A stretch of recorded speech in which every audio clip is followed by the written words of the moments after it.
Cup 2024. And you can see we've got breakdancers from Hungary currently doing their thing, entertaining the crowd. As for the competition itself, 3x3, we have got 6 teams split into 2 groups. Pools A and B. This round robin play tonight before the semi-finals and indeed finals will be decided tomorrow.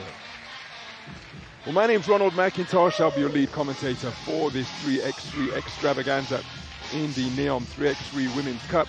And I'm delighted to say that alongside us to provide co-commentary and expert analysis is former captain of the Kenyan national team, Salale Shani. And Salani, quite a spectacle we have here. It is indeed. You know, I know you saw the sunset over the Red Sea. I feel bad if you're not physically here, but don't you worry, myself and Ronald will be taking you through the action, but a very electric atmosphere here at the NEOM Beach Games, taking a look at the FIBA 3x3 Women's Cup in NEOM. I'm excited, Ron. I'm excited to see what the teams from the Gulf have to put on display. I'm excited for the action to get started. Indeed, and that action won't be too far away. Packed program of games scheduled for this first evening of action in the Women's 3x3 World Cup. We'll get underway in just a few moments' time. Alternating action between pools A and B before the semi-finals will take place tomorrow, followed by the championship game scheduled for 9:15 p.m. local time.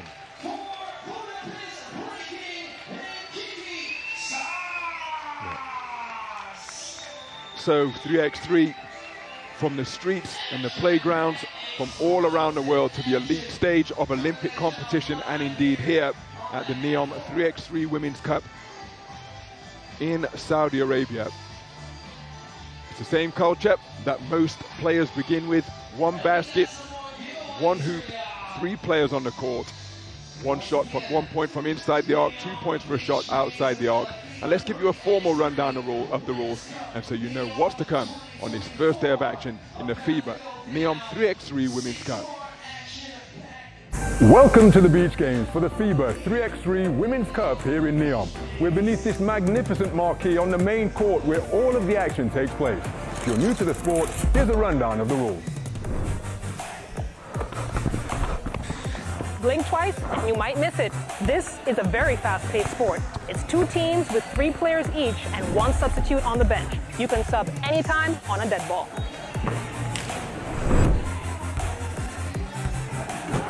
.3x3 features 10-minute games and a 12-second shot clock. Speed is of the essence, you got to be quick.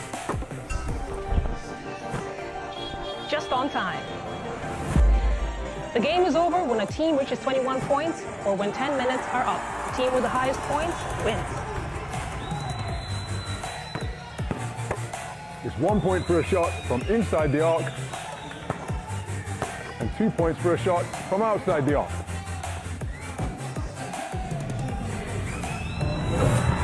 Who's going to win the FIBA 3x3 Women's Cup in NEOM? Let's go and check out the action with these great players. So there, a quick rundown of the rules then, and once again a live scene from our drone cameras.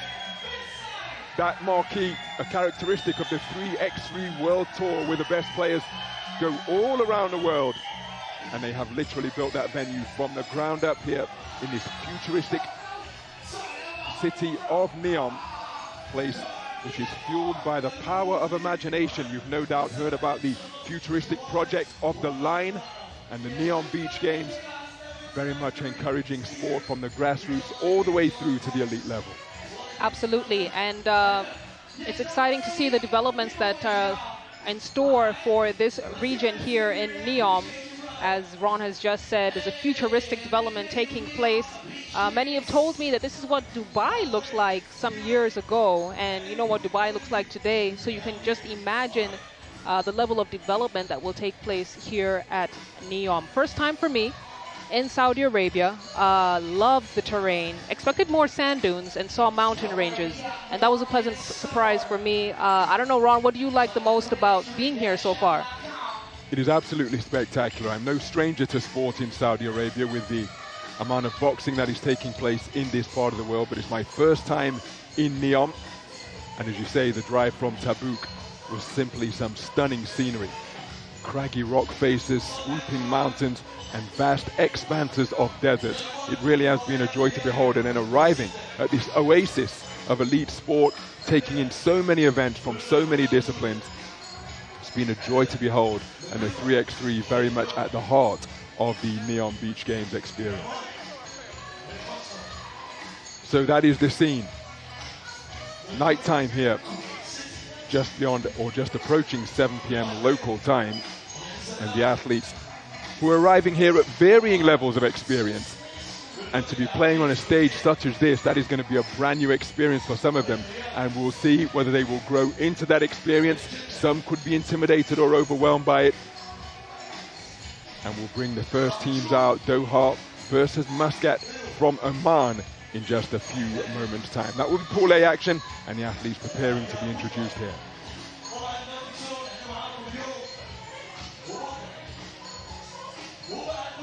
But even when there is no on-court action, the entertainment is non-stop. We've got hype men, we've got break dancers, we've got acrobatic trampoline dunkers, as we prepare for the introduction of the first teams to get the FIBA 3x3 Women's Cup NEOM 2024 underway.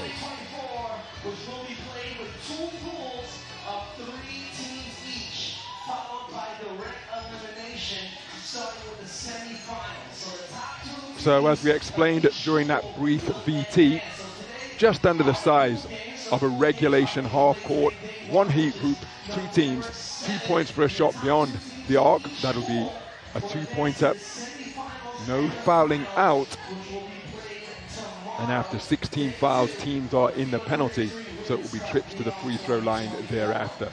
Each team permitted 1 timeout. There will be TV timeouts as well as we take a look at the lineup for teams from Pool A. Doha, Qatar, Zallaq, Muscat from Oman, and those 2 teams will feature in our first Pool A encounter. Zallaq, the team from Bahrain.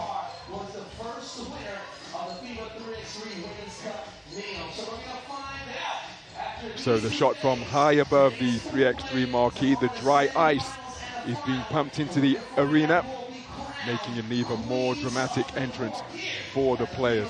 And again, what an experience for some of the players. Some of them continuing to gain experience, but I went to the practices this morning and all of them infused with that love of the game. Once the basketball bug grips you, well, it tends not to let go. I mean, it's great to see the development of basketball here in Saudi Arabia, and we're going to be introduced to the players that are going to be in this Doha, Qatar versus Muscat matchup in just a moment. You're going to see a lot of young players on your screen as we now again look at the first Pool A matchup again between Doha, Qatar and Muscat, Oman. So each team composed of 4 players as Doha preparing to be introduced to the crowd here.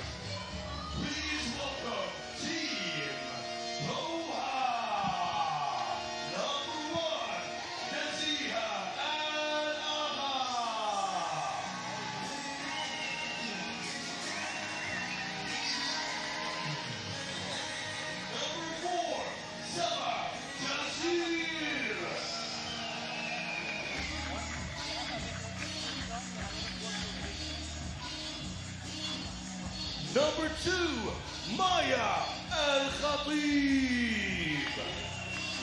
So Maya El-Khatib, 15 years of age, been playing 3x3 basketball for the last couple of years in her 2nd international competition. And all of this part of the preparation. Still early, getting ready with their characteristic handshakes as number 3 rounds out the quartet, making their way onto the floor for the Doha 3x3 squad.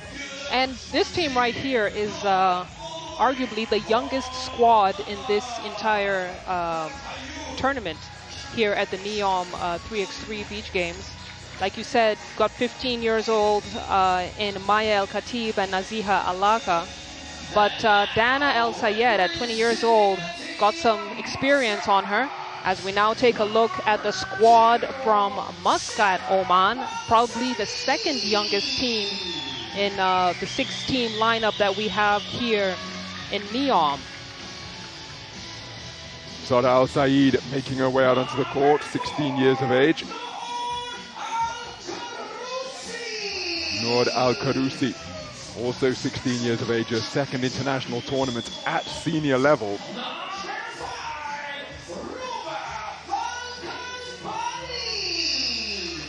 Ruba Al-Kabani, 19 years of age, been playing for just over a year. She was telling me at practice this morning.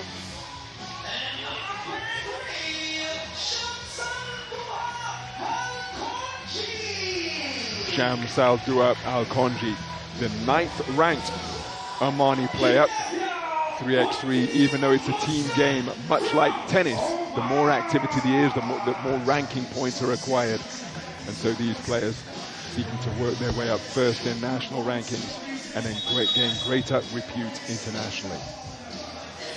I think it's exciting to be here in the beginning of these basketball players' 3x3 journey, Ron. To play on a stage like this, accompanied with some of the best male talent in 3x3 basketball. That's a way to get inspiration.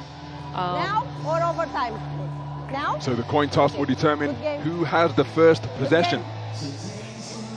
Will they choose to receive the ball first or defend first? As our referees from Romania, Alexander Ima and Ruzandra Cap. It seems as though the referee fitted with a body cam as well to give us some nice up-close and personal footage, because even though basketball prescribed and described as a non-contact sport, there's certainly lots of contact, particularly in and around the basket. There is a 3x3 comes from street ball, and we all know that street ball is very physical a game. I'm reminded of the phrase, no blood, no foul. Now, we have some great officiating here. It's going to be a clean game, I can assure you of that. So there will be fouls called, but you can expect a fast-paced 10-minute sprint. So the first possession, and automatically the ball deflected. Lots of movement away from the basketball, but it's a turnover on the first possession committed by Muscat. So it's Doha with possession, check ball at the top of the key. Working the handle is El Said, dumps it down low. Gassir recovers her own fumble and gets the baseline spin move to go. Nice score to open for Doha. That was a great read from Gassir to understand how her defender was playing and spin off her, find an open look at the hoop. So Doha with the possession at the top of the key. Al Sayed into heavy traffic. We've got a whistle on the play. That's a foul in the act of shooting. So a free throw forthcoming. Now it's important to note that between these two teams, not too much height. So you can expect to see that compensation in terms of speed as El Sayed knocks down that free throw. So alternating possession is not make it, take it. Nice Euro step from the wing, kick back to the top of the key. Mid-range jump shot fired, but off the mark from Al Sayed. So Dana drives, kicks to the corner, wide open trifecta. Good look at the basket, offensive rebound, so the ball doesn't have to be cleared. But she's letting it fly again, this time off the right iron. Possession switches to Muscat. Got to keep a close eye on El Khatib. Doha, she's looking like she's doing a heat check, seems very comfortable from beyond the arc.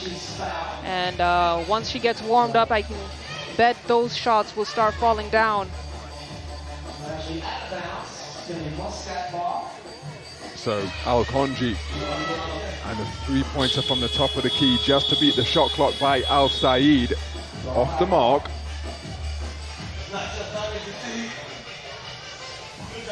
So 12 seconds put back on the shot clock. And it's El Khatib working the dribble. Lots of movement off the basketball, but El Khatib keeping it herself.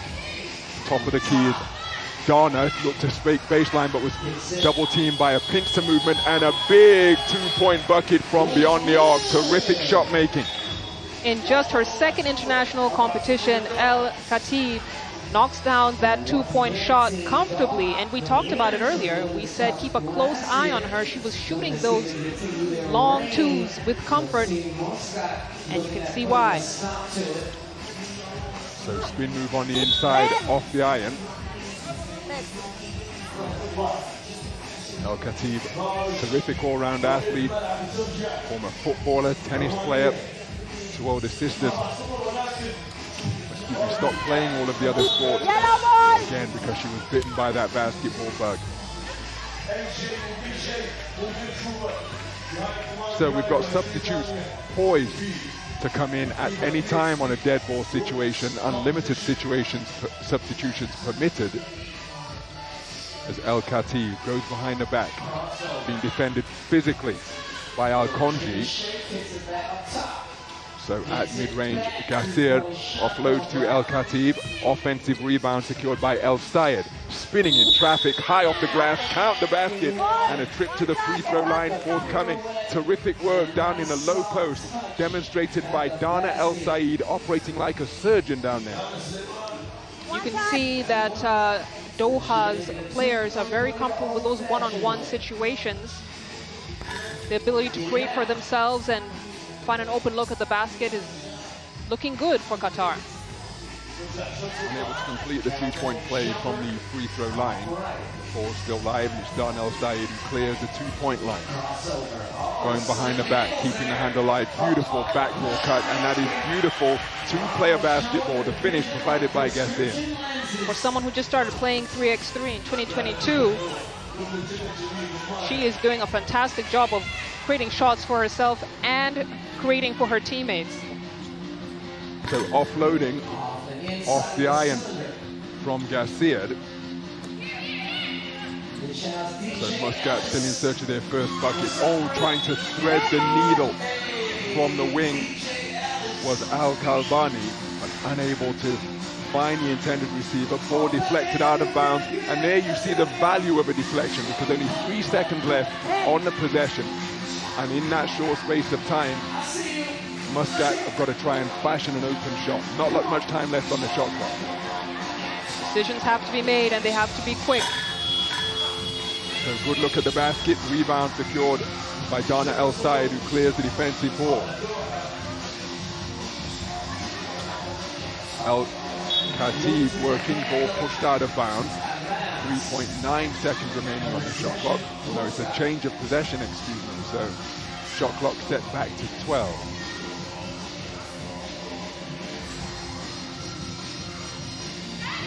So ball down in the low post. Nice cut from the high post down the lane. Couldn't complete the reception. To be fair, it was a tough pickup, almost around her bootlaces. So we've got a timeout on the floor, and currently it is all Doha. Just under 7 minutes remaining, and it is Doha leading 6-0. Muscat in search of their first bucket, but they're competing ferociously if we take a look at some of the highlights. Yes, indeed. Muscat have been struggling to find their offensive rhythm in these first 3 minutes of play of the first game of this lovely evening in Saudi Arabia. Meanwhile, El Khatib has been putting on a shooting clinic and getting her teammates involved as well. She's a standout player for me in this game, Ron, and I expect to see a lot more highlights from her the remainder of the evening. So El Sayed looking to dump it down low. Gassir can't complete the reception. Turnover as a result. And possession switch to Muscat. So Muscat, see the battle on the high post, but Dana into the lane to deflect the pass that was intended for Al-Kalbani. Nice backdoor cut, just too strong on the shot. Terrific offensive rebound on the inside. Working the glass magnificently is Shams Abdullah Al-Konji. Now that's a foul in the act of shooting, and Omani's 9th-ranked player will go to the free throw line. Muscat have been doing a good job of getting good looks at the hoop. They just need to close out those plays, and that was an opportunity to get up on the board, but a miss from Al-Konji leaves Muscat scoreless, almost 4 minutes down. And in similar fashion to the game played in the streets, the beautiful turn from the wing and the finish on the drive from Gassir makes it 7-0. Terrific take to the basket. It's pivoting, kicking out to the wing. But we've got a traveling violation. My goodness. Correct call, but again, in gyms without rest, that's probably going to go unchallenged.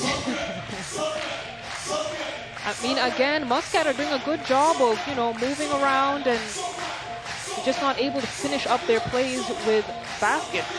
Beautiful offload on the inside. Al-Ajir picking up the teammates on the front line. The finish provided by Gassir. And then the bucket scored on the interior by Al-Konji. First points on the board for Muscat.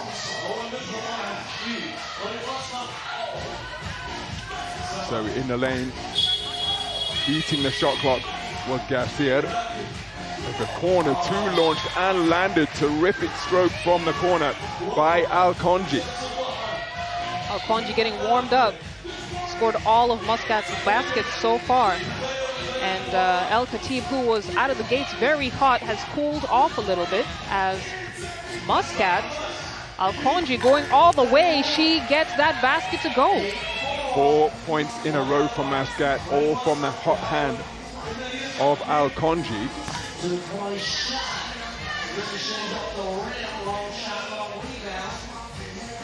The three-pointer launched. Al-Konji with the board. She clears the two-point line. Now will she continue to feed her own hot hand? No, she offloads, backdoor cut. Beautiful basketball. The finish provided on the inside by Al-Kalbani. And it's a run of 5 points without reply, put on the board by Muscat. So back iron on the mid-range J from Gassir. Corner two-pointer off the front iron. Good look at the basket by Al-Konji. So El Khatib working the dribble, defended by Al-Karousi. As it's Gassir, shot clock violation, that bucket will not count. 12 seconds in which to get a shot off. Once you hear that horn, well, it's a horn of doom because the possession comes to an end. Adjustments have to be made for Doha, and something important to note for 3x3 is that there is no coach on the floor during game time. So all decisions, all adjustments rather, have to be made by the players on the fly. And if you're used to 5-on-5 basketball, that can be quite the adjustment to get used to, Ron. Most certainly. Again, all of the responsibilities, very much a player's game. You have to make the decisions. You've got to take that responsibility on. Terrific drive down the lane. Shot doesn't fall. But again, Al-Konji has let the game come to her. And now that she's evaluated what's evolving, taking over, scored the first 4 points from Muscat. Here she is at the free throw line. One shot to come. The offense has really been flowing through her when it comes to Muscat. She's responsible either for the assist or the bucket. Terrific rebound on the inside, broken up and staying with the play, fighting for that offensive rebound is Dana El Sayed. And again, you see that tremendous second effort, staying with it, getting her hands on the ball beneath the basket. Sada Al Sayed committing a foul. Free throw off the mark from El Sayed. An attempted feed from the perimeter by Al-Konji is deflected out of bounds.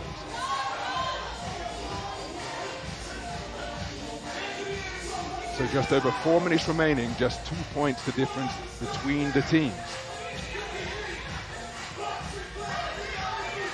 Going to work is Gassir, and off to fall, and that can befall the very best players. Off the inside of the ankle, out of bounds. Turnover is the result. Just under 4 minutes remaining. So we've got a timeout, brief respite for the players, and again, as you pointed out, Shalane, conversation between themselves. Very, very important, very, very important. This is the moment, and it's just 30 seconds on the timeout to make the necessary adjustments. If I'm talking to Muscat, they need to make sure Al-Konji has the ball in her hands. She's either scoring or she's finding her teammate, and Muscat have been able to cut down the lead because of her. For Doha, they got to do what was working for them. El Khatib has gone a little bit quiet. She was very active in the first few minutes of the game, and I'm sure they'll be looking to get her more involved in the second half of the game. So there a look at the sports compound beach soccer just beneath us as the drone pans into the roof of the venue of the 3x3 court. Al-Konji was offloaded before going to work. Oh, nice shoulder fake. Spins back baseline. Couldn't get the shot to fall. Dana El Sayed with the rebound. Strong take into the middle by Garcia. Two-pointer launched off the back iron via the glass. Defensive board cleared. Strong drive baseline, drawing a foul, and just as you pointed out, Zallaq, Shams Al-Dua Al-Konji making good things happen for her club. That was the right play for her. She had one defender on her and an open look at the baseline, and she went right for it, was able to draw the foul. Now an opportunity here to cut this lead down to 2. So off the iron, tough defensive rebound on the inside by El Sayed. Keeps it herself, wheels her way into the lane, stops, pulls the trigger, can't get it to fall. And a defensive board cleared by a good hustle play by Al-Karousi. Running into a double team is Al Sayed. Wide open on the inside, terrific turnaround shot off the glass, but can't get it to fall, Al-Konji. As Dana, oh, tough move, my goodness, she got that shot away quickly, Dana El Sayed. She got rid of her defender with the jab step, and you have Muscat with a quick answer from Al Sayed. 16-year-old is not bowing to the pressure. So Dana El Sayed clears the defensive ball. And tough take to the rack and a finish by Garcia in her first ever 3x3 event. And all of a sudden, basketball, a game of momentum. And after that terrific fight back with 6 straight points to make it 8-6, the activity after the timeout of Doha has increased, and they are the team with the momentum in their favor. The sense of urgency has definitely agreed, and like you said, Ron, basketball is a game of stops and runs. And Doha, despite that air ball from El Khatib, have been on a run here. Managed to extend the lead by 4 points. 2 minutes and 10 seconds left on the clock. So it was 6 straight points posted by Muscat to get them right back into contention after they were hit with a run of 8 points without reply to start the game by Doha. So with just over 2 minutes remaining, this, you get the sense now, is a final opportunity for Muscat to make a push. 21 points, or whichever team is leading after the 10 minutes on the clock have elapsed. And at this juncture, it is Doha who have the advantage, leading 11-7.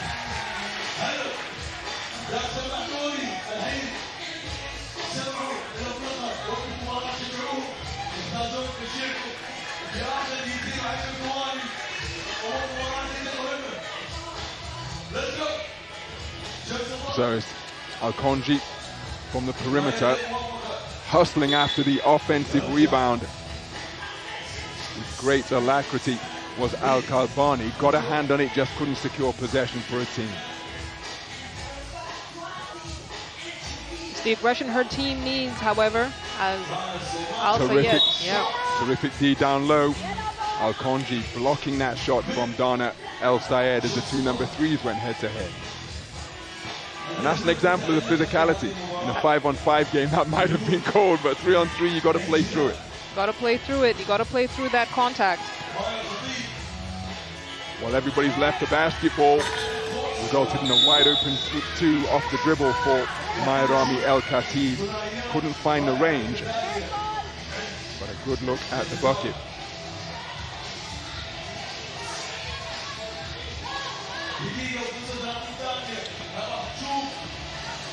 So, a minute and a half remaining. As Dana El Sayed into the lane, kicks it back to the top of the key. 2-pointer is strung sweetly. Beautiful stroke by Al Agha. That gives her team a commanding lead with just over a minute remaining. It's the kind of lead that you want to be in a comfortable situation when you've got just over a minute left in the game. And Doha have dominated really from the opening whistle. Good defensive rebound secured by Al-Konji. Oh, that's a beautiful take down the lane and the finish by Ruba Al-Kalbani. Going glass, calling her shot and getting it to fall. 2-pointer off left. Strong rebound secured by Al-Konji. keeping it herself. Terrific handle, weaving her way to the hoop, can't find the finish. Al-Konji's got a bag on her. I have a feeling we'll be seeing more of her moves later on tonight. So 2 points up to beat the shot clock, but an air ball, so that will go down as a shot clock violation. For a shot to be registered as a shot, it must come into contact with the rim, not the glass. Then if it doesn't make contact with the rim, then the shot clock will continue to tick, and that's why we heard the shot clock buzzer and the referee tapping the top of her delt to indicate that it's a shot clock violation. Well, stranger things have happened in 3x3, but it's going to require a flurry of 2-pointers for this deficit to be overturned by Muscat.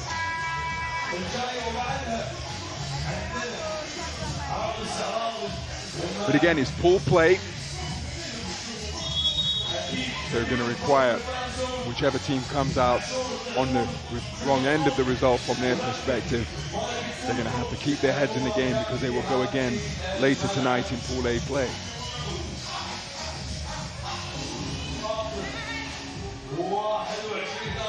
So closing seconds as a 2-pointer launched by Al Said off the iron. Dana El Sayed into the lane, into heavy traffic, lost her footing, crucially kept the basketball, jump stop into the lane, and in trying to offload to Garcia, basketball turned over. She had the open look. She could have gone all the way with it, but she second-guessed how many defenders were on her and kicked it back out. Now 5 seconds left. So 2-pointer launched by Al-Konji, and there's the buzzer to conclude the first Pool A encounter. Victory for Doha over Muscat, 13-8 the final score, with Doha, who came out of the gate really aggressively to lead 8 points to nothing before Muscat responded with 6 straight points of their own. Slightly back and forth thereafter, but after a timeout, Doha really rediscovered the flow that they started the game with. I mean, Muscat had Shams Al-Suda, Al-Konji, who really carried her team on her back. It was not enough. 3x3 is a team sport, and that was it. Let's get the thoughts of Dana El Sayed. Give you this first win in this tournament? Of course, it's 100% confident, but we would like to get more points. But I have a young player, so this is the first time for most of them, so I'm proud of my team. Tell us a few things about playing here in NEOM. Playing in NEOM, so perfect. The view and everything is amazing. It's shell play, so it gives us like a positive energy, and that's good. Thank you very much, and congratulations.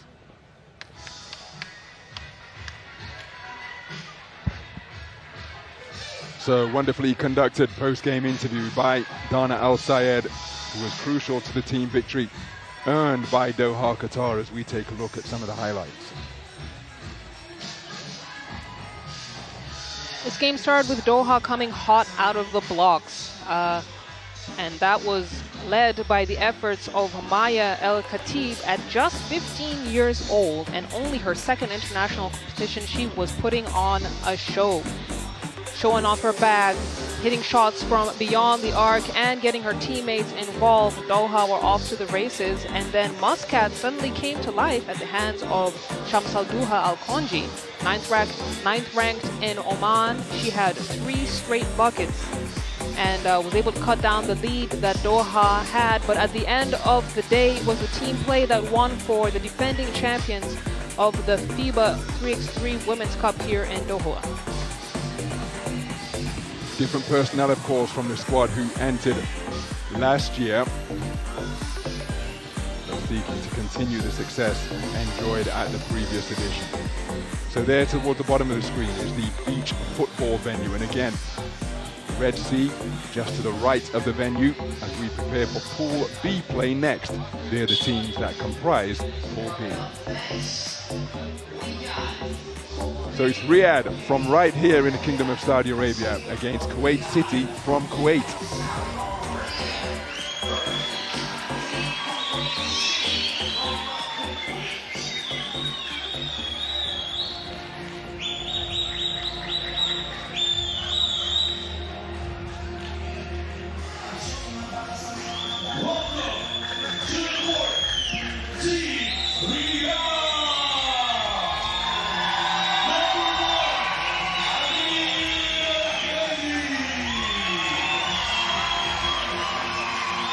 So what an ovation for Riyadh in Pool B, representing the Kingdom of Saudi Arabia, of course, one of the two Saudi Arabia teams here.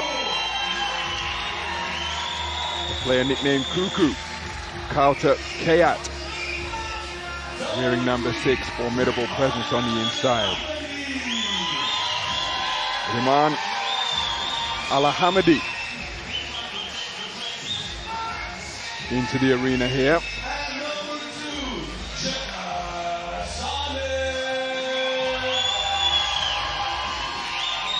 And Jana Balgay rounding out the quartet for the Riyadh Basketball Club.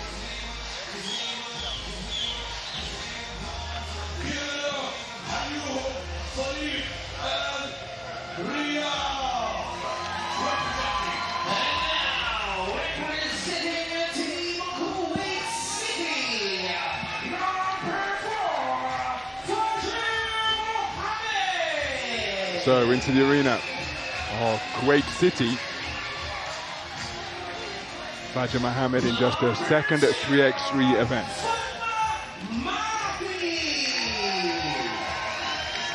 Fatma Marfi won the Kuwaiti Women's Championship last year.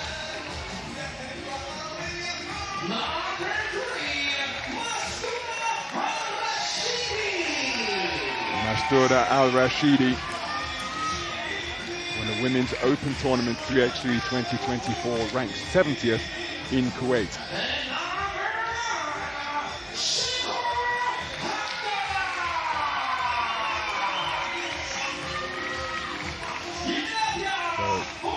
Shaika Al-Abdullah,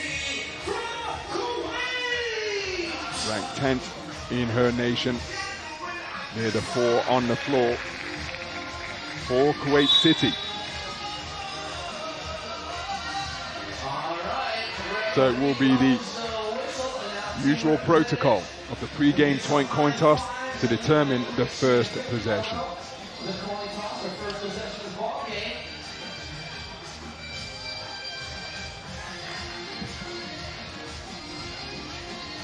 Should be an exciting matchup as we take a look at the referees for this game with Sandra and Valentine. They're going to be calling a clean game. As we said, 3x3 is from street ball, but we call fouls over here. And now Riyadh take the floor, finished second at the 2023 FIBA 3x3 Women Cup. I'm sure they'll be looking to improve that and maybe get all the way to the top in this edition.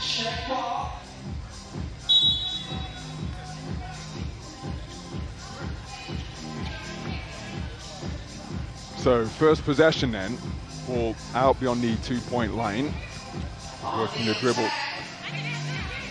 Before looking to offload on the inside, we've got football, not caught, ball is loose, and look at the scrum in the fight for possession. Possession secured as they go inside. Kayat turns into a double team, draws a foul in the act of shooting. Kayat was telling me that her nickname is Cuckoo, and her teammates telling me that because the nickname is so ubiquitous, they sometimes forget what her real name is. So if we refer to her as Cuckoo, that's the woman on the line now, Carter Kayat, and she opens the scoring. You know, Cuckoo means chicken in Swahili. Is that right? I don't know if I should tell her that, but I'm just putting that out there. So it's Riyadh with the opening score, courtesy of Cuckoo. She challenges the shot off the iron. It's Fajr Mohammed. Rebound secured by Al-Hamidi. Cuckoo back to the perimeter. Al-Hamidi gets to the wing. Doesn't get the shooter's roll.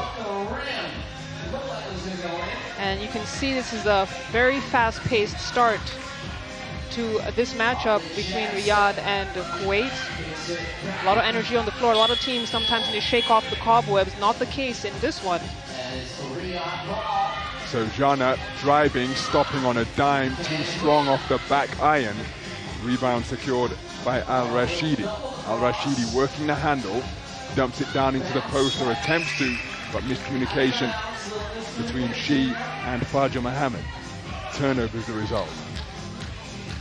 So substitutions permitted on a dead ball. Officials don't have to be informed. It's often concluded and conducted with a high five. So Cuckoo in the high post. What a battle that is between her and Mohammed. 2-pointer off the iron. Rebound run down was a long one into the hands of Al Abdullah. Al Abdullah trapped behind the backboard. Terrific anticipation by Balgaith into the passing lane like a defensive back, and then going glass is Cuckoo. Porter Kayat with the first 2 points for Riyadh. They lead 2-0. Riyadh draw first blood, and they really need to get the ball to Kayat in that low post. There's been a bit of a struggle with spacing on the floor, but if you ask me, she's your best bet down there. I'm not sure there's anyone who could really match up to her. Offensive rebound secured magnificently by Al Hamadi.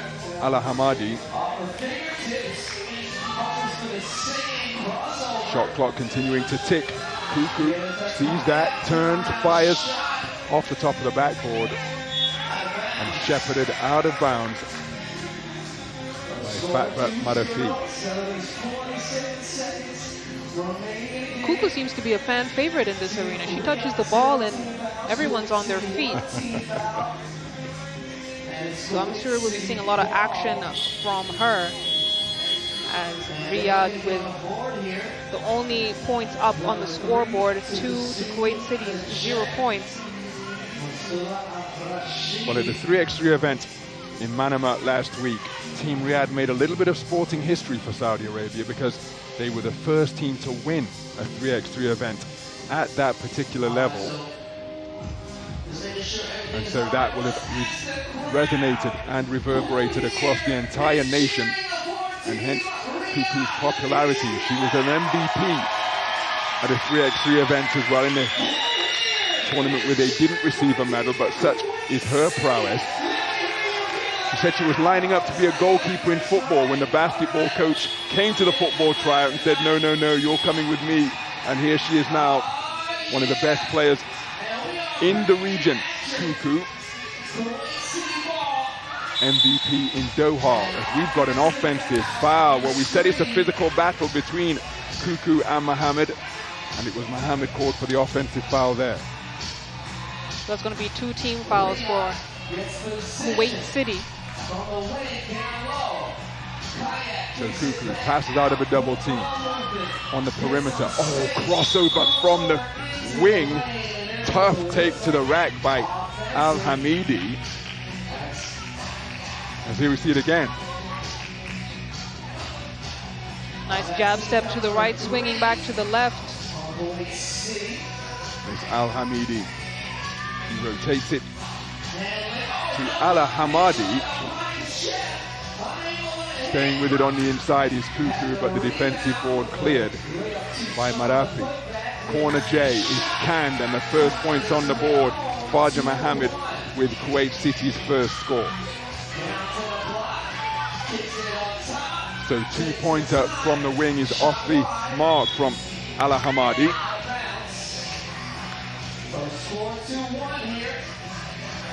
And once again, you get a sense that Kuwait City are trying to find their offensive rhythm, trying to see what is working for them. Do they take the mid-range shot or do they go for long?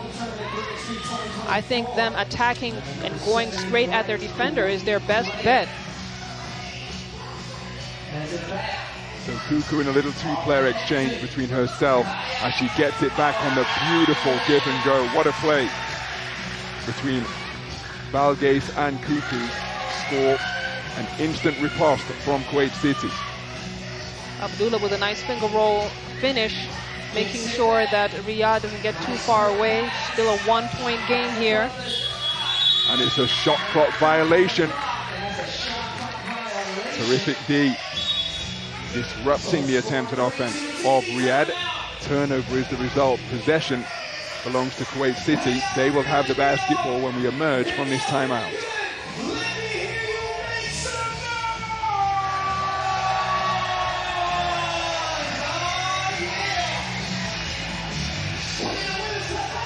So again, it's Kevin Cord who is the coach of the 2 Saudi club teams in attendance here. former professional player, played in France and in Switzerland, now coaching 3x3 in this country where he lives and has a family. And after their triumph in Manama last week, he said they went in with an underdog mentality when I was speaking with him at practice this morning. He said now he's trying to have them retain that underdog mentality rather than having the air of champions. And they've started pretty well in that vein because they're scrapping for everything. Shot clock violation once again as the defensive intensity is really being cranked up here. And you can see number one for Kuwait City, Sheikha Abdullah. She is really trying to get her teammates involved, drawing the defense and then kicking out to the open person.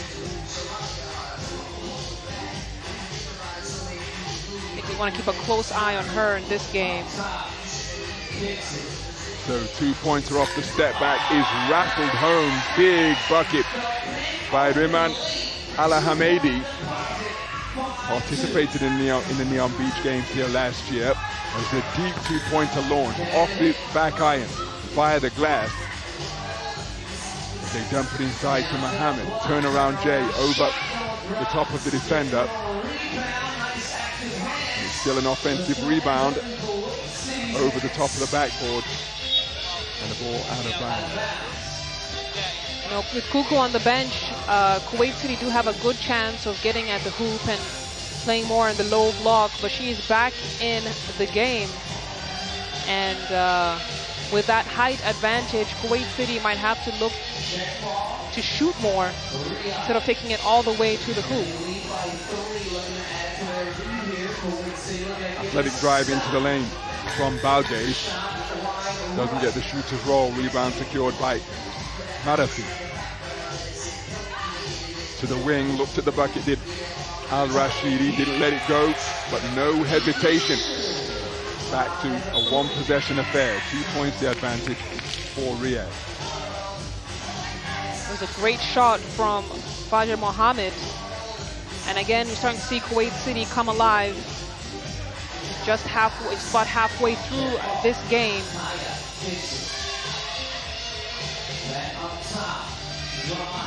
Loss of contact, my goodness. Putting the wood on Balgate was Mohammed.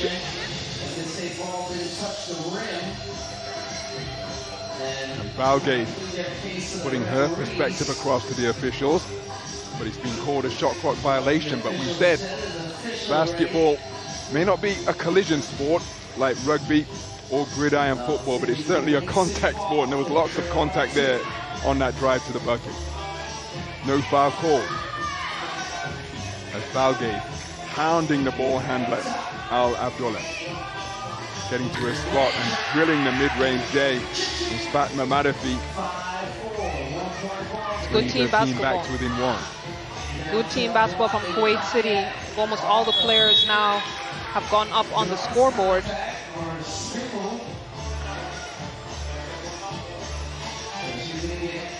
So fouling the act of shooting.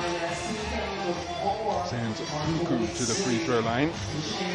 And that's going to be Kuwait's fourth foul. They're going to have to keep a closer eye on their physicality. Again, they get to 6 and above, we get into the penalty range, and every foul becomes a free throw attempt as Kuku hits that free throw. So working the handle is Al-Abdullah. Turnover straight off the steal from Al-Hamidi. Kuku operating down on the block again. And she is such a handful down low. Dump the ball inside. And that's often a philosophical question, is how you approach this game. As you can see, she was mugged by Al-Rashidi, drawing that foul. In Kenya, we call that a necessary foul. you saw the mismatch in that low post. Kuku picks it up from down low. The duel that she's having with Mohammed is a fantastic matchup on the front line.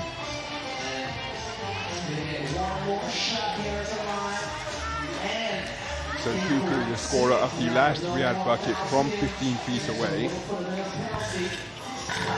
Doesn't get the shooter's roll. Ball still live on the rim. Now there's a fight for it down at ankle height. Kuku drills the offensive rebound. And that's illustrative as to why possession of the basketball is so important. It's the only thing that can put points on the board. There's a great fade away from Kuku as she tries to get the crowd involved. She's having fun out there, and I love it for her. So timeout on the floor. 3 points the advantage for Riyadh, equaling the 3-point lead that they had at 5-2. Facebook, YouTube, Instagram, X. So another look at the magnificent setup that these players are competing in. What a stage as they continue to increase their international experience. What a stage indeed, and it's a good turnout from the fans here at NEOM to come see this beautiful basketball action, this lovely Arabian night. I think it's this level of experience that every 3x3 player needs as we get back into the action. So Valgate leaving her feet to pass. Kuku kicks to a wide open.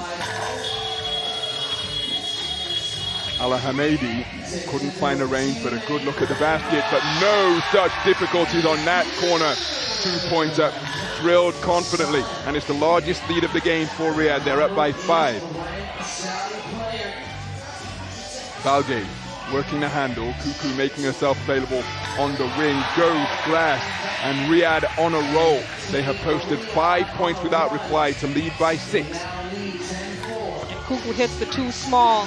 Riyadh are feeling the heat, and they'll be looking to carry that wave. We talked about it, basketball is a game of stops and runs, and Riyadh are on a run right now. So faking the short corner J, driving into the lane athletically was Al-Hamadi.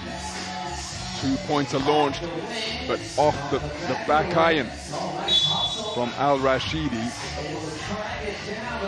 And despite the hustle, it will be Riyadh's possession. Great hustle play from Al-Rashidi trying to keep the ball alive. And now Riyadh with a 6-point lead, and Kuwait City in foul trouble. Adjustments have to be made, and that can happen right here as they take their timeout. As we take a look at some of the replays here, it has been Riyadh's game. Knocking down that long distance two, getting Kuku involved. But we've seen some great plays from Kuwait City as well, who, not to be left behind, have really been doing a good job of being more aggressive in attacking the basket. Really is a fantastic experience for the fans here. Non-stop action, DJs, breakdance crews, spectacular light shows, and of course, the small matter of outstanding 3x3 action on the court in the FIBA NEOM 3x3 Women's Cup. So long range 2-pointer off the mark from Al-Hamadi. Ball rotated, Mohammed from the wing. Good look at the basket, can't find the range. Rebound secured by Al-Hamadi. Tough catch in the high post by Kuku. Driving, initiating contact is Al-Hamadi. Al-Hamadi fouled in the act of shooting, and the team foul situation over 7 fouls, so 2 free throws coming. And Kuwait City now in a tough spot. Riyadh in the bonus, down 6. If Al-Hamadi makes these 2 free throws, it's going to be a significant lead and really tough to chop down with this kind of time left on the game clock. So the man, Al-Hamadi, was telling me this morning, nickname is Rima. That's her first name without the N. Can't find a range on her second free throw. Tried all sports, but fell in love with basketball. Enjoyed the teamwork and the movement of it as the corner 2 drilled confidently. as the run of unanswered points continues. It's been stretched to 8 now. Excuse me, 7 points unanswered. Riyadh has found their stroke, and they're running away with it. Not to mention you've got a home crowd backing you up. I'm sure they're loving the basketball that's put on display here from Riyadh, again, who finished second at the 2023 NEOM Beach Games. Have a good chance of walking away with the title in this one. So working the handle, spinning her way into the lane. Shaika Al-Abdullah, corner 2 off the mark. And then we've got contact in the lane as fighting for possession was Balgace bowling over Al-Abdullah.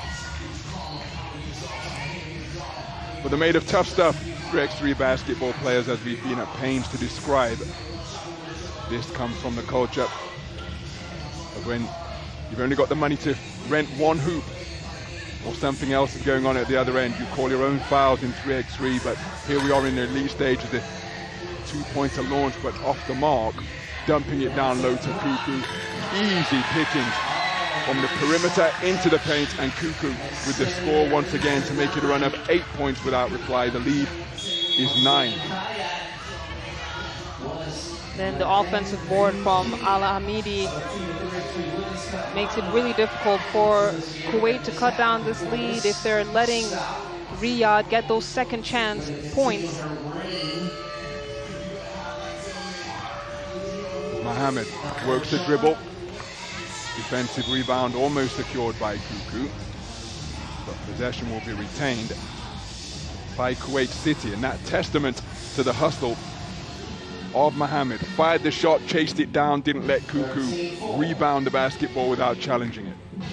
So that a perspective we just saw a few moments ago from the crowd, and they again are enjoying a wonderful spectacle here.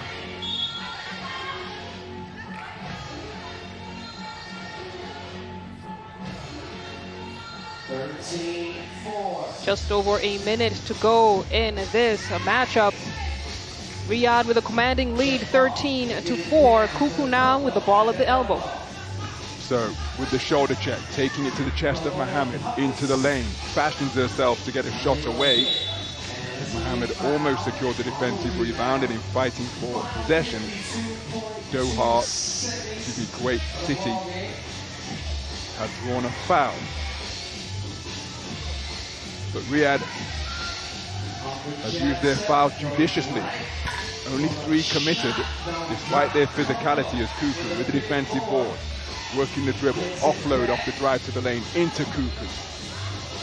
Cuckoo asking a little bit much of Al-Hamidi, pass over her outstretched hands, turnovers the result. She was just a bit too strong on that pass. And yet if she had got it, she could have done a very nice kick out to the corner for the wide open 2, but the idea was there. So 2 points off right from Balgace. So then we've got a whistle on the play. Cuckoo fighting for the offensive board on the inside, and again, her presence so productive for Riyadh, because she didn't get a shot away, but with Kuwait City in the penalty, she's drawn a foul and goes to the free throw line once again.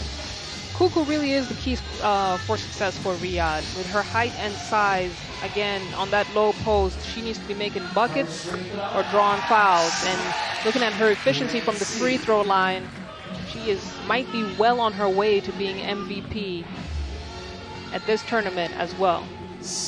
I'm not a prophetess though, Ron, so if she's not, please don't come for me. Lots of basketball left to play. Fantastic speed on the hustle from Balgace. Firing the 2-pointer, can't get it to fall.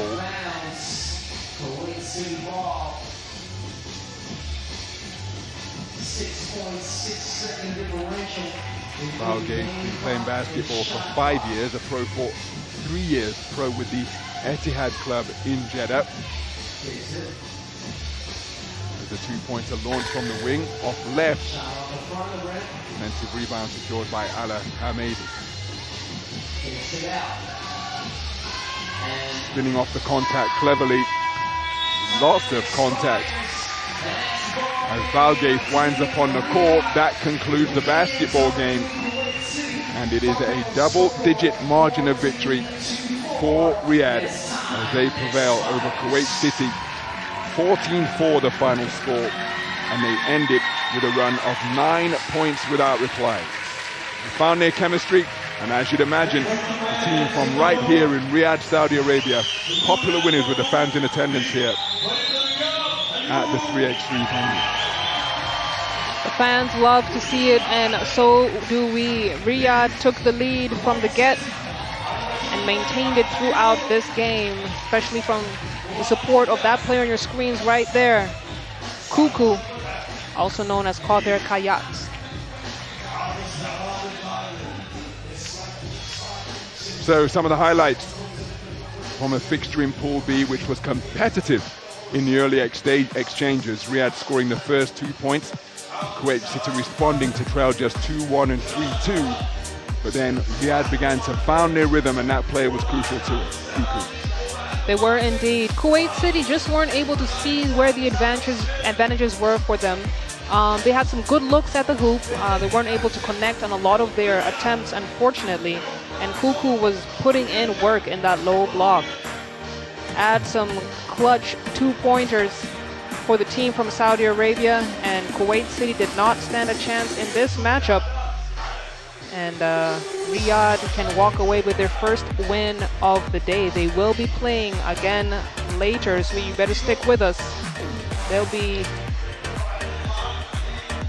playing the last game of the day against Jeddah. So it's going to be a Saudi Arabia derby right here at NEOM. So their confidence will be elevated after Riyadh open Pool B play with a 10-point victory over Kuwait City. So there, those holograms and icons, which can be changed courtesy of the lights, change position. And again, it is such a fantastic construction in the middle of the desert here. And that very much lies at the heart of what NEOM is all about. Unlimited by imagination, entrepreneurs, 3-feet thinkers, all being encouraged to come and demonstrate their talents in this particular region.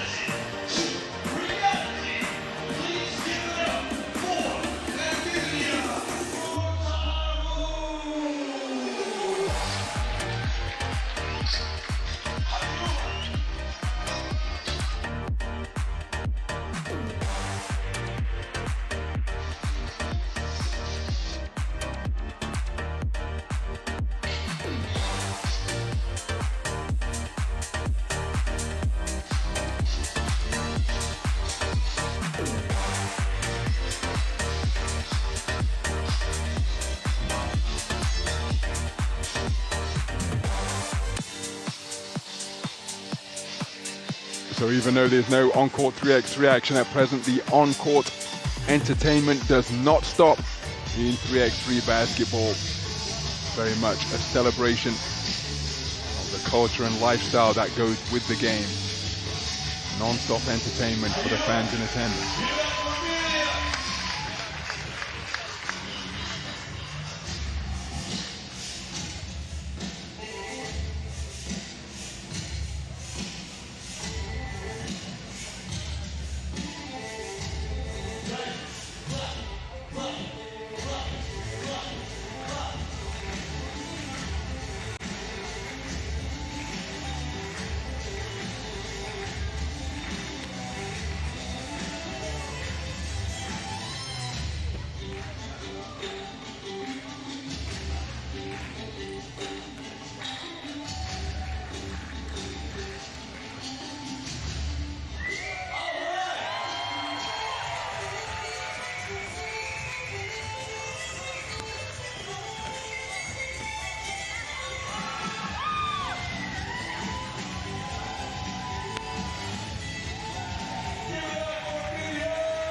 So there, a look at the wider compound here at the beach games in NEOM. Really is an event that is gaining international repute the more it becomes established.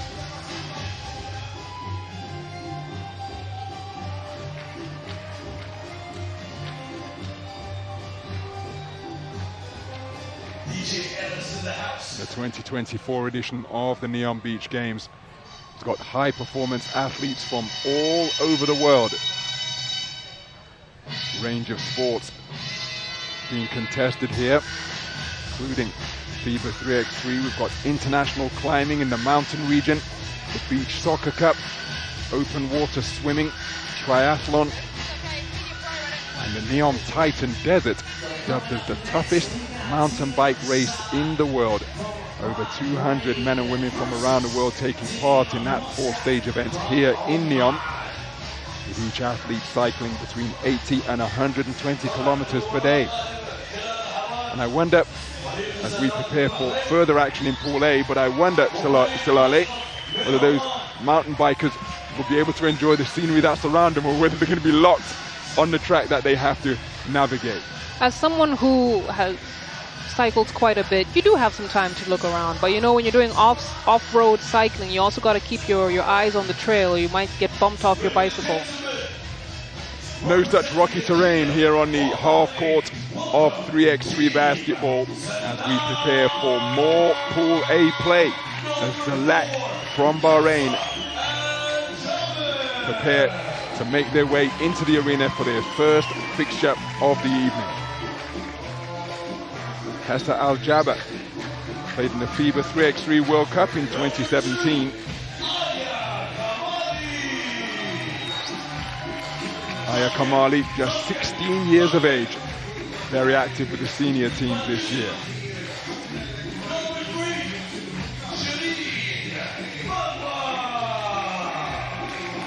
Shireen Madwar in her first international 3x3 tournament.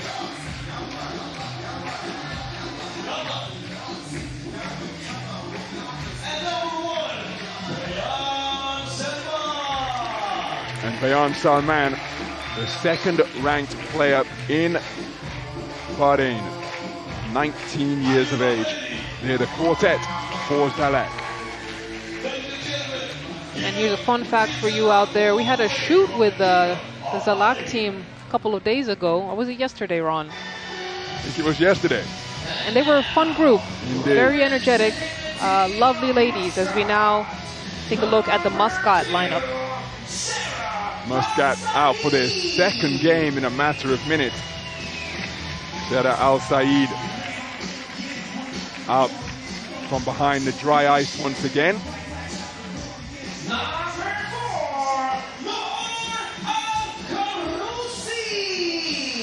Noor Al-Karousi. And with it being their second game, Salale, all of them will be used to the environs now. They're used to this grand stage. They're used to the lights. They lost 13-8 in their first fixture against Doha. But again, they're going to have a slight edge because they're comfortable on the court with which they're playing, even down to the tension of the rim and the sight lines, because that can vary from court to court. Absolutely, absolutely. Their bodies are warmed up. They're mentally locked in. I think they definitely have that advantage over Zallaq in this matchup. They've tested the waters. All the jitters are out. As we take a look at that final player, Al-Konji, number 3, she had an outstanding first game against Doha. And it'd be interesting to see what she'll be able to bring here against Zallaq. Al-Konji, nicknamed Shams, she was telling me this morning. Played lots of sports, got serious at basketball when she joined the national team some 5 years ago. Started playing 3x3 in 2022. As we see the conducting or the conclusion of the coin toss. Valentin Gardvish and Alexander Idemia, the officials taking charge of this one.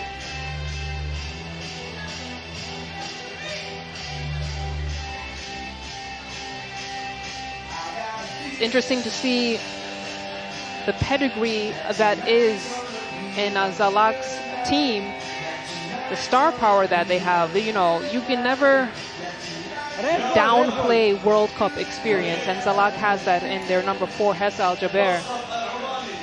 So it will be interesting to see how that star play comes into play against Oman. So Shams handling the basketball, and we got a foul away from the ball as there was a fight for position down inside the lane.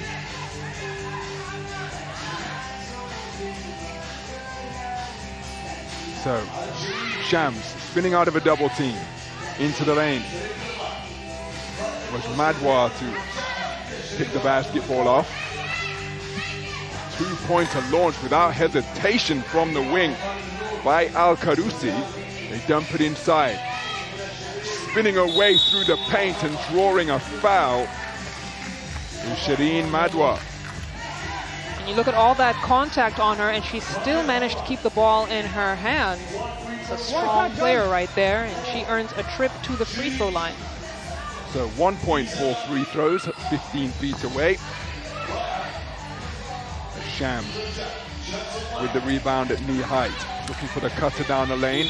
Ball deflected, and a turnover is the result. Shams has that court vision, Ron. Most certainly.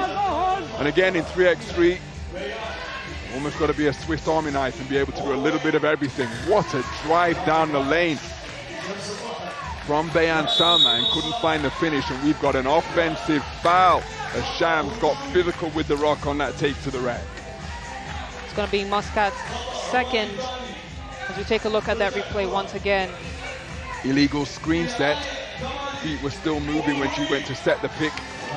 Nice take to the rack again, and how about that for staying with the play? Terrific work on the inside.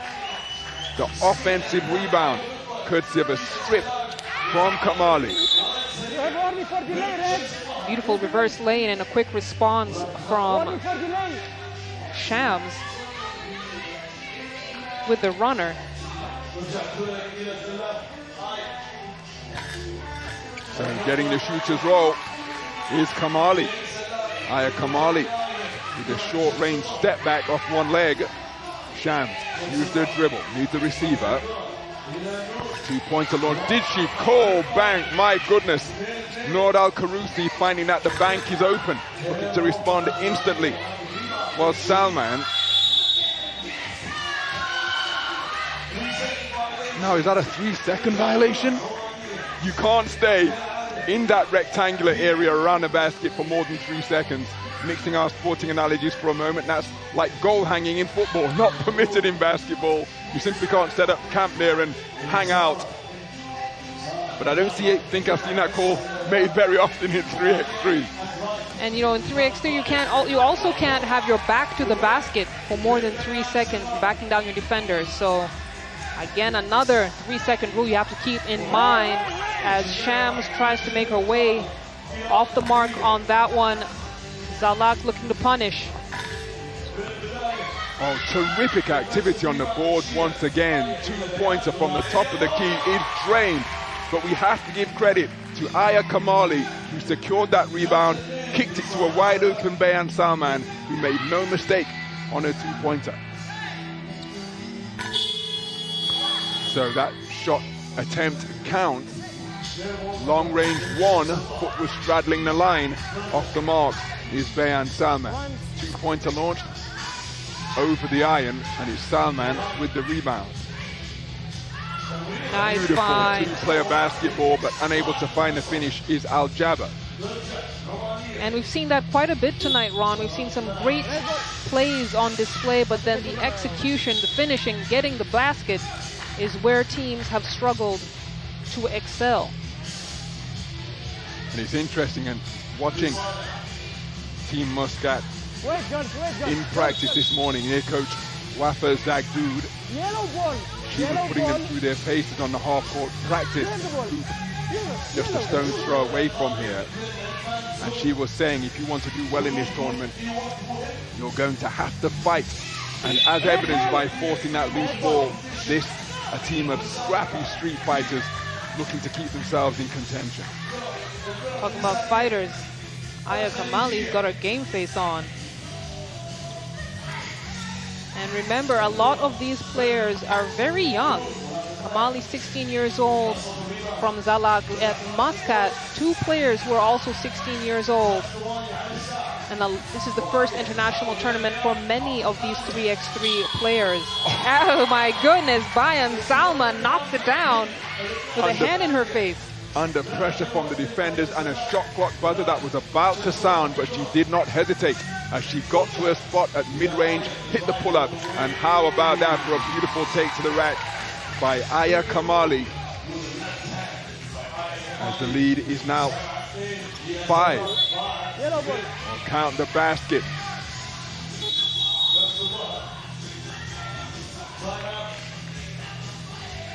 So we have got a timeout on the floor. 7-2 the score in favor of Zallaq, who are on a terrific run. The momentum in their favor at present. You get the sense that Zallaq have played together for quite some time. Their team chemistry and the way they're moving on the floor is a little bit more fluid than what we're seeing from Muscat.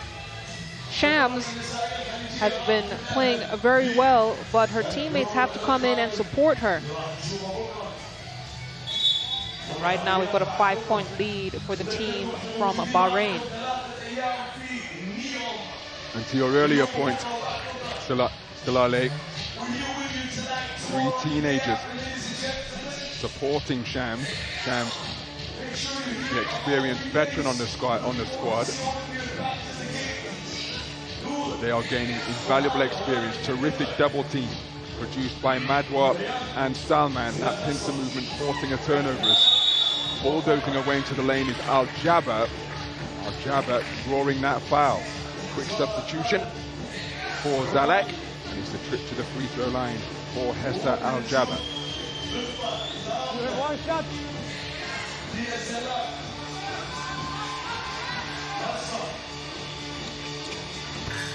So sinking the free throw, Hessa Al Jabba, and it's a 6-point lead now. Hessa Al Jabba then picking off the pass to give possession to Zallaq. Driving down the edge of the lane and finishing with a high-flying right-handed flip off the window is Kamali. And that seems to be her pet move. She's got a great, nice, soft touch on that finger roll finish. Very difficult to block. And as the 40th ranked Bahraini player, don't let that put you off. She's had a lot of experience with senior teams when it comes to playing 3x3. Terrific take to the rack and using the window expertly once again. Here's Bayan Salman, speedy drive to her right, kissing it off the glass. Well, that ends the run of multiple points without reply, but then an immediate riposte from Bayan Salman puts her team up by 9. And Shams runs down her own rebound, but beaten to it by Al Said.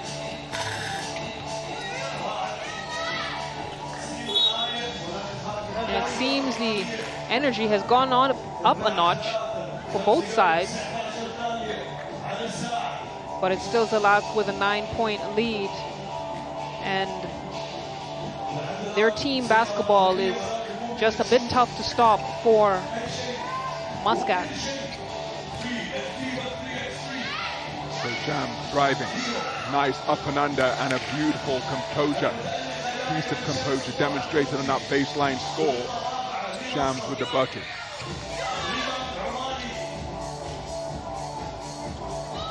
Shams really getting it done on the defensive and offensive side. Shams with a strong move, gets her own rebound and gets the stick back to fall. Terrific tenacity demonstrated once again by Shams. And Oman, back-to-back buckets from Shams, reduces a 9-point deficit down to 7. It's going to be a timeout on the floor. Adjustments need to be made.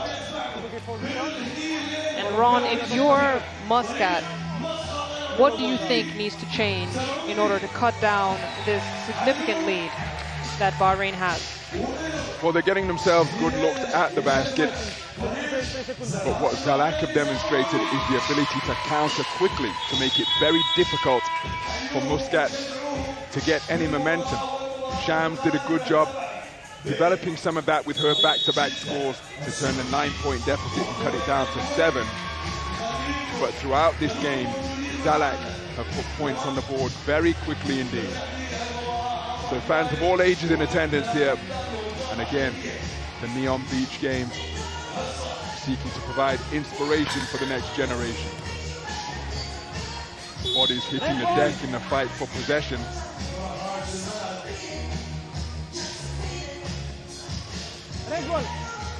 Quick check of the jaw, seems to be working okay. Again, making light of that, but it is a physical game with elbows flying, shoulders coming into play. The dribble used by Al Said. Al Said basketball offloaded, and the drive and finish by Shams once again. So Shams with the last 3 points of the game, 3 points in a row for Muscat. 6 points to deficit. And it's going to be a technical foul. Technical foul called, so Zallaq will head to the free throw line. He'll shoot one. But they stay with the possession.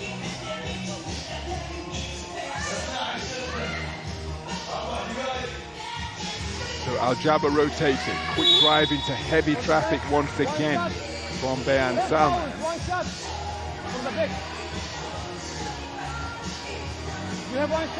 And what was notable from all of these teams who attended practice this morning is the enthusiasm they have for the game. Love being out there as Bayan Salman hits the free throw to end the run. 3 points without reply posted by Muscat. Zallaq doing a fantastic job on the boards. And beautifully placed pass, my goodness, over the outstretched arm of the defender right into the stride of Hessa Al-Jabbar. And she's able to kiss it gently off the glass for the score. And great defensive play from Zallaq again. Good aggression in that low post from Al-Jabbar. Al-Jabbar manages to get it to drop. Back-to-back buckets for Hessa Al-Jabbar, doing damage on the inside once again. So we've got a foul in the act of shooting. As we take a look at that wonderfully placed feed, fantastic touch and outstanding vision. So timeout on the floor, just under 3.5 minutes remaining.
5 points without reply as the baseline drive sees Hessa Al-Jabba slide along the base.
As we have seen in this matchup, not a lot of dead ball time, and it's a game of strength and endurance as Shams tries to kick it out for the shot. No go, ball out of bounds, possession to Zallaq. And again, just to shoot the basketball on what is pretty much a half court, to keep maintaining your form and knock down those mid-range shots, those inside shots, when it's constant movement. Get some brief respite during the course of a timeout. It's interesting because when shots are falling, you don't seem to feel fatigue. Game's a lot easier that way. It is. It really is. It really is. But Zallaq has been a good job of doing their best to conserve their energy. They've contained Muscat to minimal points. They're doing a great job on the boards, making sure that their opponents do not get those second chance opportunities, but it's their ball movement that has really impressed me. As I said earlier, the chemistry between the players is palpable. You can tell that even though they've got a couple of youngins on their squad, they've definitely practiced quite a bit together leading up to this matchup, leading up to this tournament. So it's Zallaq with possession, they dump it down low, and that's the case. Well, oftentimes when there's a matchup like that, because Madwa towering over the defender attempting to front her down low, you hear the refrain of mouse in the house as they just pound it inside and put it where the smaller defender can't reach it. That was the fate that befell Muscat on that occasion. Foul committed, sending Madwa to the free throw line for 2 shots. Can't find the range on the first.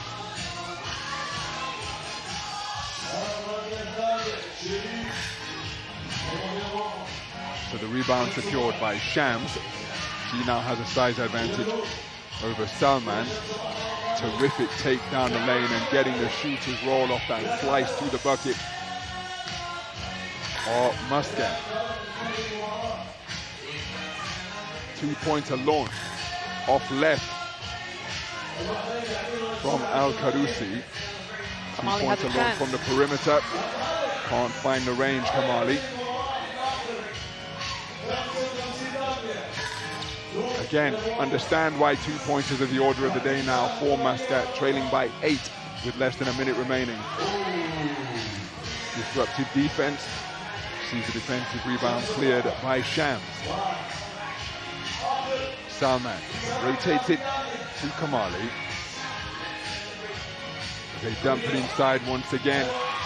And again, Muscat going to their perimeter lineup, trying to get those two-pointers to fall. And while they have an agile mobility on the perimeter, it leaves them at a disadvantage on the inside as the two-pointer drained confidently by Al-Karousi. Zallaq so close, just 1 point away from wrapping this game up. Still 11.9 seconds on the clock. Zallaq took the lead and never looked back, and now Kamali with the chance to wrap this game up, and she does. 21 points to Zallaq, 13 to Muscat. So there is the coach of Zallaq. That's Aya Kamali's father, incidentally. You know, Salale was explaining, had the privilege of doing some filming with the Bahrain club Zallaq while we've been out here in NEOM, and he did something of a circus shot, if you remember. I do. From the edge of the court, he was sat in a box and he let it go, and it was nothing but net. Now, I don't know whether it was filmed, so it might end up being a tall tale, but if there is verifiable evidence on a film from one of his players, then he'll be dining out on that one for a long time. Well, they do say that a fact is established by 1 or 2 witnesses. Well, we are here with Bayan Salman. Impressive first win, 8 points scored for you in this game. How do you feel now? Sorry, say that again. So just what I would think of the game. It was a really good game. And they played at a high level. We have a few things to fix, but inshallah we'll be ready for the next game. And the atmosphere here is really nice. All of the fans outside are really nice. So thank you. Congratulations and good luck.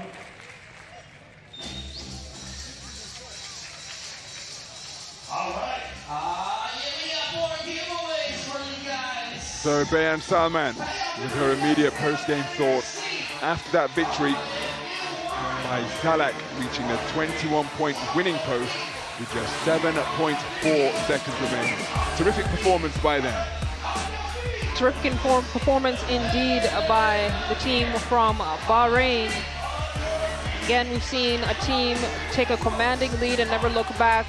Muscat falling for their second loss of the evening to a team that looks like they are well placed to make it all the way to the finals. Again, we've seen some of the youngest players in this tournament, and these two matchups right here, including number 2, Aya Kamali. Ron mentioned it earlier, the daughter of the head coach is showing a style of play well beyond her years, but we have been told that she's been very active with senior teams this year. I think she has a bright future, very nice soft touch, confidence. Dad loves it, and we do too.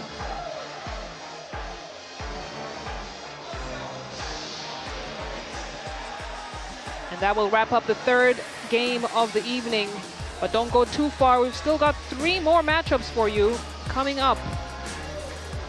And our next encounter is in Pool B as Jeddah face off against Kuwait City. Jeddah taking to the court for the first time tonight here in Riyadh. Team Jeddah and Team Kuwait City. All right. So please welcome on court Team Jeddah.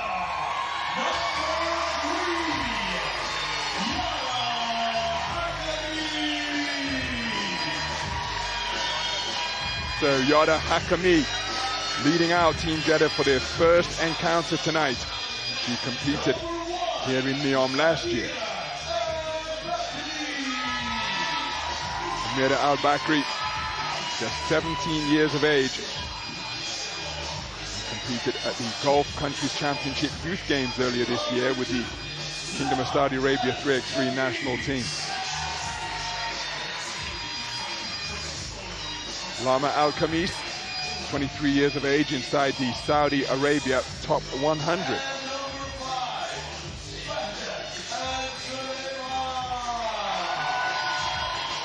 Bada Al-Suleiman debuted in 3x3 competitions back in 2018. As we take a closer look at the quartet out on the court for Jeddah from right here in Saudi Arabia.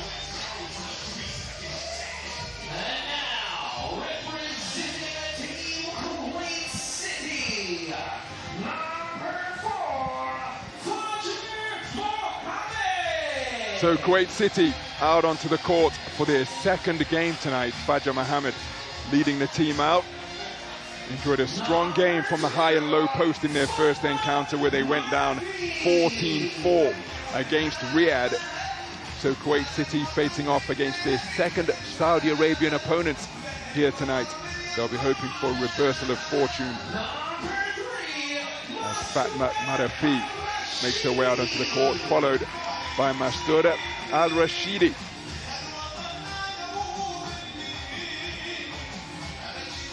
Top 70 Kuwaiti 3x3 player.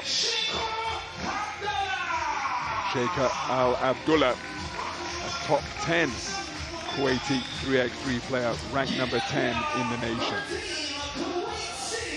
So Kuwait City out onto the court for their second encounter in Pool B. Second time will be a charm for them, hopefully, as Jeddah take the floor tonight for the first time. Second team representative from Saudi Arabia. As Ron mentioned earlier, there's also Riyadh from Saudi Arabia, and the teams here represent cities, not countries, as we take a look at who will have the ball possession and the lineup of your referees for this particular game. Both of the referees hailing from Romania. There's the drone providing a magnificent shot of the NEOM Beach Games hub. You mentioned it earlier, Ron, that there's very little light pollution here. So the stars, okay, we can't see the stars from this shot, but you have a very nice view of the stars when you go outside, and also just that aerial view makes it very beautiful. So this Pool B encounter underway. It's Jeddah in the gold, and they go inside immediately to Fada Al-Sulaiman for the inside score. Turnover will hand possession back to Jeddah.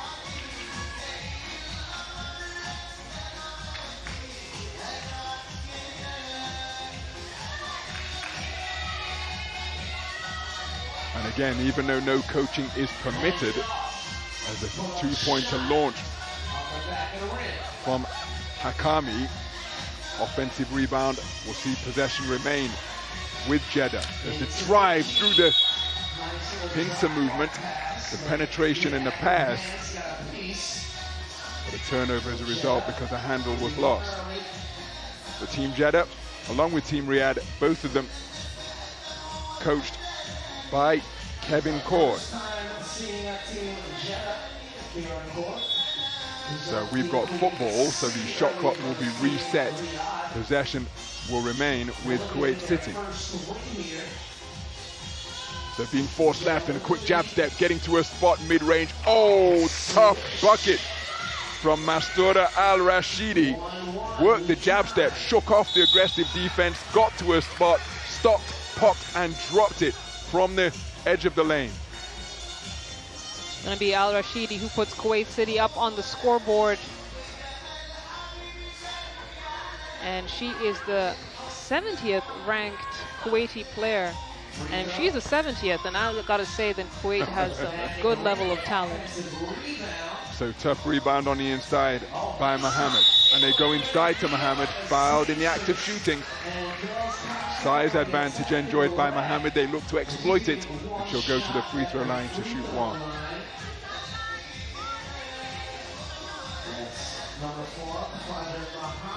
Mohammed, just her second 3x3 event, knocks down that free throw. And Kuwait have the slight edge over Jeddah. Pass picked off, active in the lane is Al-Abdullah. Pass unable to make its way to the intended receiver. Substitutions on the fly on this dead ball. Checking into the game is Al-Bakri. Quick drive, the penetration and pitch to the corner. Looking to go for the floater. Offensive rebound secured. Now the ball hit the rim. This is what Kuwait City are protesting, but the shot clock horn sounded, which is what happens if the field goal attempt doesn't draw iron. And it looks as though the initial call is going to stand, in that it's a 12-second shot clock violation. But that floater from the lane appeared as though it did draw iron. We take another look. Perhaps it didn't. Perhaps it just died and ran out of gas before coming into contact with the tin. So shot clock violation is the call. Kuwait City don't agree with it, but the initial call is going to stand. And still putting her perspective across is Al-Rashidi.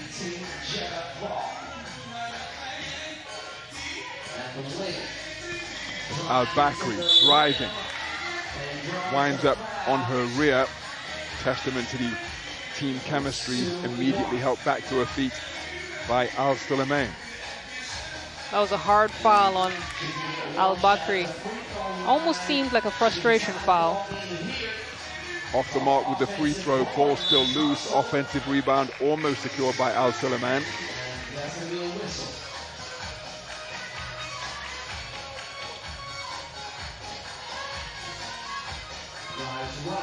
Solid screen set. Mid-range J from Al-Rashidi. Al-Rashidi looking like she got a fire in her eyes, even as she subs out. You gotta love the fight. So Al-Sulaiman starting the possession. We've got a foul in the act of shooting. 2 free throws to come.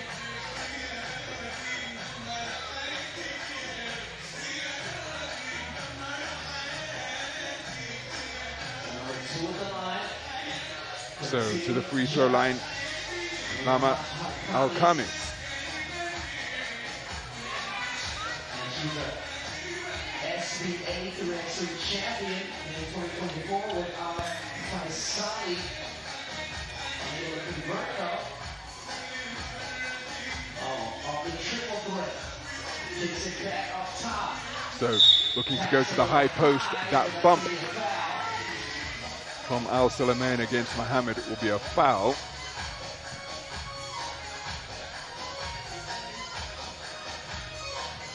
So approaching 2 minutes gone. As Mohammed reverse pivot to square up, looking to take it to the lane and drive from the 2-point line all the way to the basket. Can't find the finish. Another drive from the wing, high off the glass, and the shooter's roll falling favorably for Al-Bakri. Tough move, tough move. Al-Bakri actually studying in the United Kingdom, where she's a student at Loughborough University, and that an institution that is renowned for developing elite athletes. As the offensive rebound secured and stuck back by Al-Khamis. Oh, nice turnaround jump shot from the edge of the lane by Mohammed to keep her team in contention. We are all square, 3 points apiece, breaking that run of back-to-back buckets by Jeddah. Jeddah and Kuwait City now exchanging baskets, that time unsuccessful for Al-Bakri. But you get the sense that these are two evenly matched teams that seem to have some kind of history together. I'm sure a lot of these teams end up playing against each other here in the Gulf. There are plenty of 3x3 tournaments that take place throughout the year as the sport starts to explode within the region. So down in her defensive stance is Al-Bakri. Mohammed receives the feed. Off left with the 2-pointer. My goodness, what a fight for possession of the basketball. Corner 2-pointer is short by some distance from Al-Abdullah, but no mistake on the follow-up, and Mohammed celebrating exuberantly. Back-to-back buckets for Kuwait City, puts them up by 2. Excuse me, it puts them up by 1, breaking the deadlock. Kuwait City starting to come alive. Remember, Kuwait City losing their first encounter. This Jeddah's first game tonight. So if they want to remain in contention for progression through to the Final Four tomorrow, vital that Kuwait City get a W on the board. Hence the emotion, hence the intensity evident as we have a timeout on the floor. You can see the energy is trickling down to the coaches as well. You talked about the pressure, Ron. There is pressure on the floor. This is a must-win game for Kuwait City if they do want to advance to the games taking place tomorrow. We've seen these two teams trading baskets. I'm sure there's lots of history here. And even looking at their size matchups, they are very evenly sized up. It's a hard foul as Al Rashid tried to make her way to the basket. 3 fouls apiece for these two teams. A foul committed in the act of shooting, so a trip to the free throw line for Mastoura Al Rashidi. Off left, terrific offensive rebound. Pivoting in the paint, going for the reverse, unable to get the shooter's roll. Who touched it last is the team in yellow, and it will remain possession for Kuwait City. You take a look at that replay once again. She's pivoting off that planted foot, managed to get the space to do the reverse lay-in, and Jeddah are going to have to do a better job of boxing out their opponents, as Kuwait City seem to have found the holes in Jeddah's defense. You take a look at that replay. Hard foul from Yara Hakami sends Al Rashidi to the line. Terrific take to the rack. Strong with the basketball, doesn't get the roll. Ball dancing around the rim, went everywhere but in. And Al Rashidi just rolling her eyes to this marquee roof here in NEOM.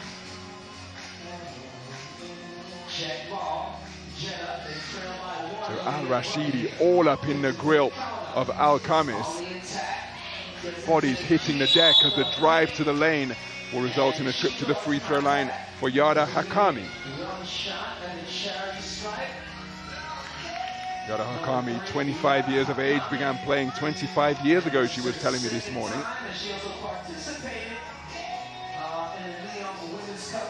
So that she's the only athlete amongst her siblings. She said that she doesn't mind if I put out on the broadcast that she characterizes the rest of them as nerds. Studious academic individuals, but she likes the physical activity and the teamwork of 3x3. I'm sure her siblings are going to love hearing that on live TV. She was with Al Hilal last year.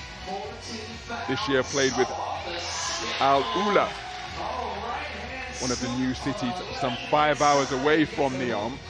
Similarly futuristic, as the drive down the edge of the lane results in a whistle on the play that will send Lama Al Khamis to the free throw line.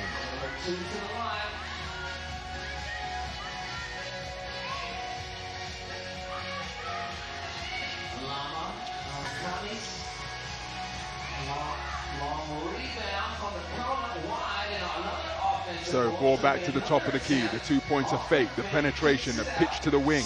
2 points are fired off the mark from Hakami. Rebound Kuwait City. 2 points are fired. Shot is long. Rebound secured by Jeddah. They go inside. Tough take to the rack. Winding up on the hardwood.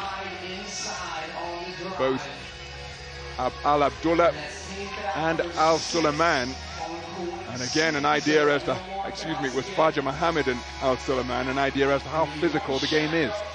Yes, indeed. The physicality in this game is displayed very well in the amount of fouls each team has. But now, as both sides really start getting into the bonus, Kuwait definitely now in the bonus. This game could be determined on the free throw line. Terrific offensive rebound secured by Al Abdullah into the lane, off the glass, off the iron. Al Suleiman fakes the two, drives, splits the gap, and gets the field goal to fall. The team back to within one. Into heavy traffic, my goodness. She may be a pint-sized point guard, Mastoura Al Rashidi, but she is performing like a human battering ram. No hesitation to take it into the lane, absorb contact. There's no gap that exists here. Out of my way, she just rumbles her way down the lane. A trip to the free throw line is the reward, and she makes the foul shot. to restore her team's 2-point lead. Absolutely fearless, Al Rashidi, and getting it done on both ends of the floor, offensively and defensively. She's grabbing down rebounds, making sure her team is involved, and like you said, taking on 3 defenders, drawing the foul. You love to see it. So just beyond the halfway stage in this keenly contested, hard-fought Pool B encounter, we've got a timeout on the floor. Kuwait City taking their 1 permitted timeout as they look to talk things over. Didn't get the first score of the game, Kuwait City, but they have led by 2 on a couple of occasions. First of all at 3-5 and now at 4-6, just keeping their noses in front by the slightest advantage. Well, they do have the pressure on them, Ron. As you said earlier, they lost their first game against Riyadh 14-4, and I'm sure they want to keep their hopes alive. They want to stay active in this tournament for the second game day tomorrow, and that would mean having a win.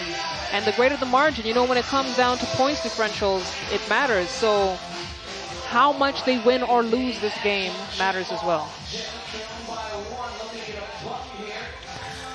Oh, not getting the shooter's roll, Yada Hakami. Faking the 2. Pivoting on the stop. Mohammed wheeling down low, turnaround J. Will result in a trip to the stripe. As both teams now on 6 fouls apiece. In the penalty with 4 minutes 40 remaining, Mohammed to the foul line.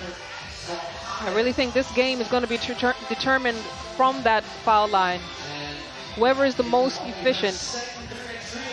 Mohammed makes no mistake to give Kuwait City their largest lead of the game. They are up by 3, and in the context of this fixture, that is significant indeed, if not quite commanding. Buckets proving very hard to come by because of the physicality. Steps her back. Oh my goodness! Tough bucket by Mastuda Al Rashidi. Offensive foul is the call. That field goal will not count, and Mastuda Al Rashidi hyped as she checks out of the game after hitting that dramatic step back 2-pointer. Look at this for a bucket. Put some respect on her name. Beautiful shot from Al Rashidi, hits it from deep, and Kuwait continuing to creep away from Jeddah with a 5-point lead. It's a run of 4 points without reply, and the momentum very much behind Kuwait City. Hurtling after the basketball, hitting the deck. In the process is Yada Hakami, and again you'll see no complaining from the players about the grazed knees, about the skin being left on the court, because they are totally locked in and focused on possession of the basketball, although on that occasion it's a turnover as the ball just behaving as though it's bathed in butter, slipping away from the usually sure-handed Mastuda Al Rashidi. So timeout. Kuwait City.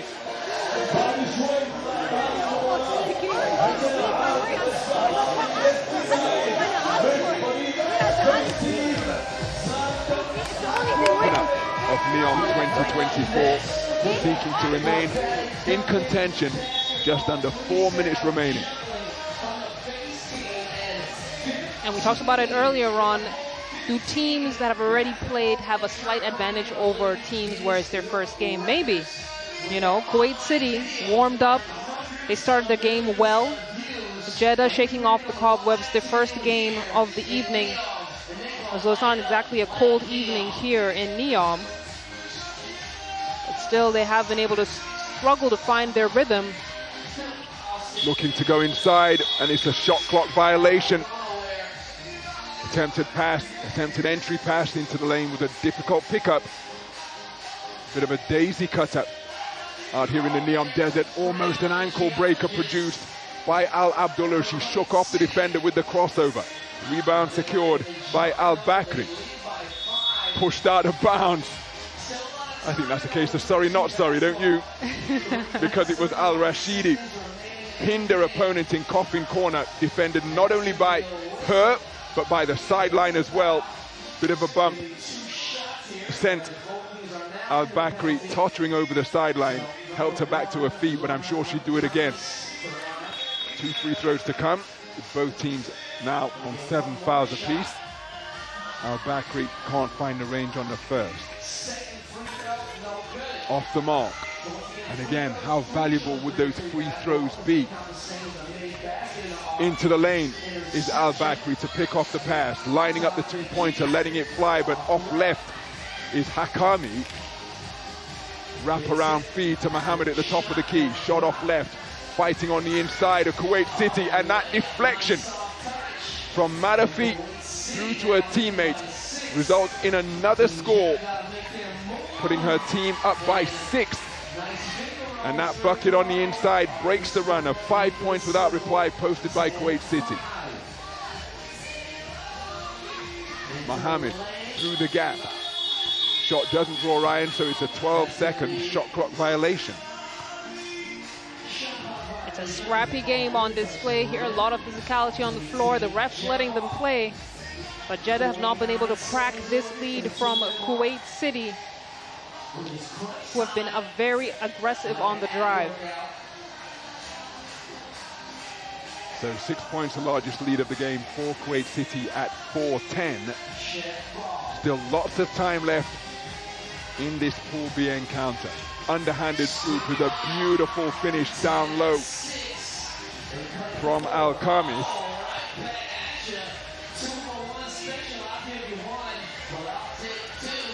Faking the shot, but darting in the lane from the blind side and then letting it go from the corner is Al-Rashidi. And then she's done it once again, picked off the pass, down to the corner, 2-pointer off the iron from Madafi. Al-Rashidi with 6 points in the game, including that dramatic step back to beautiful dump down low. They kick the ball out to the wing and it's asking an awful lot of Al-Rashidi, who's demonstrated with her foot speed and anticipation that she's one of the quickest players in action here in NEOM, but not even she could run down that one. Just a little too much on the pass. It's very clear that Al-Rashidi is the leader on the floor for Kuwait City. She's getting done on both ends, the offensive and defensive ends, putting up shots, grabbing down rebounds. Like you said, anticipating the pass and getting those steals. She had a fire in her eyes ever since there was that play where she thought it wasn't a shot clock violation and ended up being a shot clock violation. She was locked in and had Jeddah in her target, and I don't think that Jeddah had a chance against what we're calling the battling ram. Well, athletes in general and basketball players in particular, sometimes all they need is a reason. They get that chip on their shoulder, get fired up. Heard Usain Bolt speaking, saying that he was struggling for motivation, and he heard Justin Gatlin say in another interview far away from him that, yeah, I'm going to win the Olympic title this year and I'm going to go on tour with my gold, and that was it. That was all the spark he needed, and Usain Bolt raced his way to victory in Rio for his 3rd Olympic 100-meter title. And he said, had he not heard that from Gatlin, he probably would have been unmotivated for the rest of the season and may well not have won. But it only takes one incident, and Al-Rashidi, as you suggested, has found that here today. As you see the penetration, that's a traveling call, as the drive from Al-Rashidi saw her collide with her fellow number 3.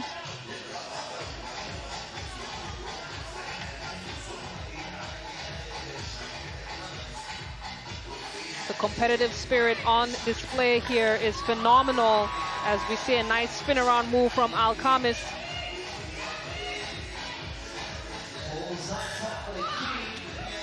The intensity is increasing. The pressure is on. 1:30 left to go.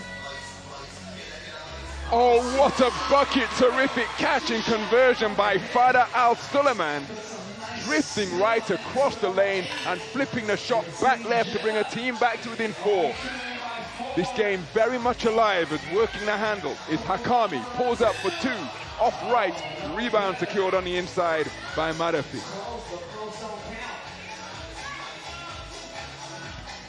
So the baseline drive beneath the bucket is come off her left foot, and that's a turnover. Lost the handle en route to the rack. Seems to believe that she was pushed. We take a look at that replay. Great acrobatic finish from Suleiman. 4-point game. Kuwait City in the lead. And remember, With a minute remaining, a trip to the free throw line will stop the clock and an opportunity for a team to score, particularly Jeddah, who gave the advice to pound it inside, because here we've got a trip to the free throw line forthcoming. And of course, the clock does stop. So for Jeddah, this is the best of all worlds, but of course, even though they are called free throws, you have to take advantage by knocking them down.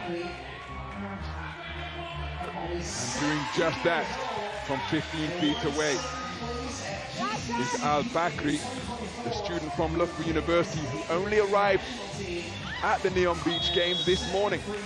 Speaking with her coach Kevin Corder, she was making her way after the lengthy flight, transferring in Saudi, and said that both he and her teammates refer to her as the Terminator because her expression never changes. Locked in the whole time, no emotion, as she looks to get inside the jersey of Al-Rashidi. Mohammed, top of the key, working the spin move. Oh, dropped off the defender with the footwork. Couldn't knock the field goal down. The Terminator, I like that.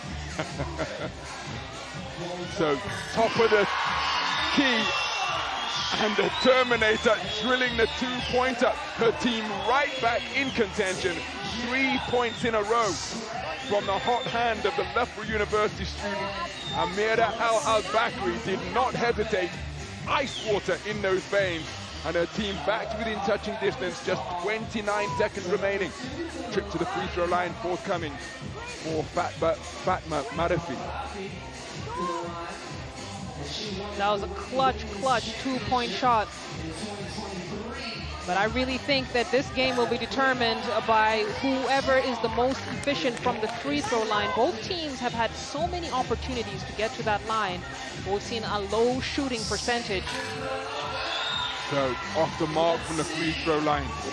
That could have given Kuwait City a little bit of breathing room. It remains a one-possession affair as driving, going left and tying things up with that dramatic kiss off the window yet again is Fada Al-Suleiman. We are deadlocked, 12 points apiece. Clock continues to tick. Possession in the hands of Jeddah. Driving, Euro-stepping, getting to the lane but not able to find the finish. Pull up two, air ball, and we are going to overtime. My goodness, what a dramatic fight back by Jeddah, who trailed by 6 at 6-12. Ended the game, posting 6 points without reply, including a crucial two-pointer nailed by Al-Bakri, and then the game-time score coming from Fada Al-Suleiman. So now, this is crucial, as we've got an interval between the end of regulation and the overtime. It's the first team to two. The team that started the game with possession by winning the point off will not have possession here. So then, what is the strategy? Do you go to win it all and launch a two-pointer and wipe it out with one possession, or do you pound it inside and hope that the other team doesn't get the possession and then nail a two? All of this to be considered. Remember, Jeddah with that dramatic two-pointer from Al-Bakri that brought her team back to within one before Al-Suleiman hit the game-tying score with that flip off the glass. Oh my goodness, that is the worst possible outcome for Kuwait City, because having the advantage of the opening possession of overtime where they were looking to set up for a two-pointer, they commit an offensive foul. It's a turnover, no shot at the bucket, and momentum and an opportunity now resides with Jeddah. Kuwait City with a calamitous first possession of the overtime, but then gifted a steal, picked off masterfully by Al Abdullah. They go inside to Mohammed, back to the top of the key for the win off right from Al Rashidi. And here, looking to tie to seal the win from the top of the key was Al Khamis. That from the halfway line off the iron. Well, we posed the question, Salale, and I think we've got a clear answer to the strategy that they're taking. They're looking to wrap it up on one shot. It's very clear that Kuwait City are going for the two-point shot. Jeddah, on the other hand, looking for those mid-range attempts, and here we go. Again, no team able to close it out. We knew this game was going to go down to the wire. So Mohammed pulls up 2-point territory. It's an air ball, and the ball just shepherded out of bounds by Jeddah. Keeping a watchful eye on it was Al-Khamis.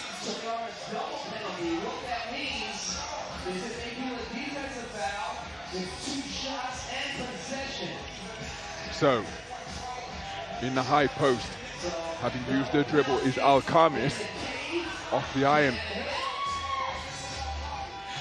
Just freeing herself with beautiful footwork for the win, and there it is!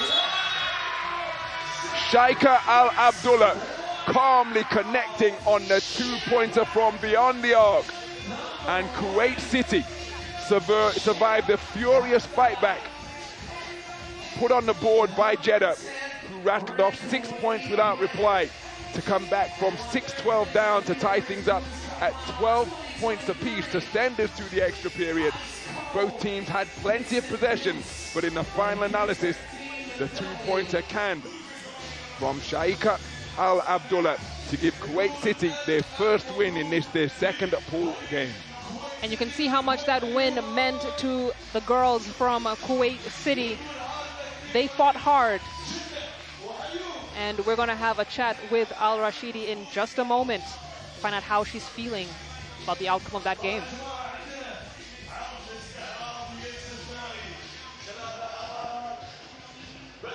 Wow, what a comeback win. What gave you the energy to come back and to win this game? This is mostly a young team. Maybe I'm the most experienced on this team, but the young players, they won us the game by their spirit, playing by their heart for Kuwait. So Sheikha, Fajr, and Fatma, I thank them. They got the game for us, for Kuwait. How do you think about the atmosphere and to play here in NEOM? How do you think about the atmosphere and how it is to play here in NEOM? This is amazing. Like, I've been playing for 13 years, but this is the first time I come for like this event. It's amazing. I didn't imagine it will be like this. Thank you for this experience, and I wish I'd be there next year. Okay, congratulations. So the post-game thoughts of Mastoura Al Rashidi, and again, just testifying as to the inspiration that she is harnessing from playing on this magnificent stage. And what an incredible encounter we've just witnessed on the 3x3 court here at the NEOM Beach Games in the battle between Jeddah and Kuwait City in Pool B. Kuwait City appear to have this one in the bag, leading by 6 at 4:10, and then they led by 6 once again at 6:12, but Jeddah had other ideas, battling it back to force overtime.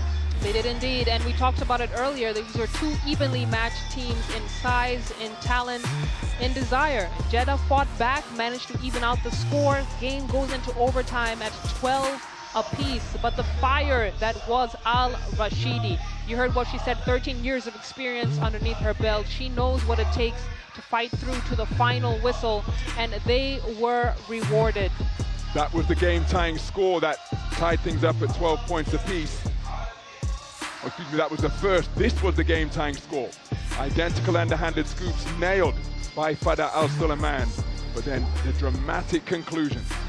Shaika Al Abdullah calmly connecting on the 2-pointer to give her team their first victory in pool play. Jeddah will have one fixture remaining tonight as they bid to progress through to the Final Four tomorrow. So a brief pause in the 3x3 action here from the NEOM Beach Games, but the entertainment will continue as we have acrobatic dunkers about to entertain the crowd with their high-flying exploits.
breakdancing featuring your youth, Zallaq? I love breakdancing. It's, you know, this is just one big basketball party. And again, the atmosphere here is electric. The fans are engaged. Truly, this is the place to be. And it's interesting. Just like back in the day when this was very much a part of street culture, hip-hop culture, still a piece of linoleum that was rolled up, put on the shoulders of B-boys and B-girls, and carried out of the environs of this magnificent marquee. So back to pool play. In Pool A, Doha v Zallaq. Doha from Qatar, Zallaq from Bahrain. Doha opening Pool A play with a 13-8 victory over Muscat, whereas Zallaq hit the 21-point winning total with 7.4 seconds to go to prevail again over Muscat. 21-13 the final score. So two teams who open their account with a win facing off in this final Pool A fixture of the evening.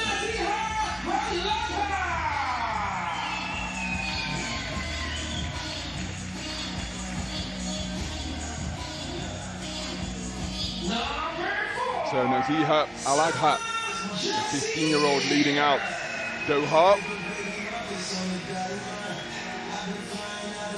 Garcia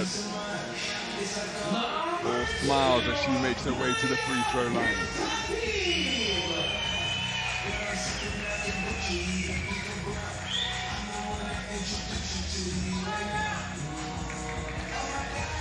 Maya Al-Khatib,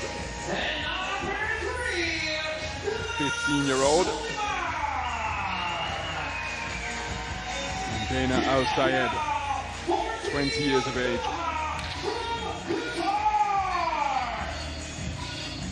Oldest player on this Doha team. They seek to go 2-0 to progress through to the semi-finals.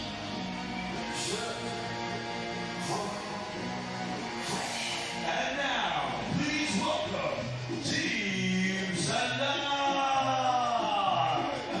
Number 4,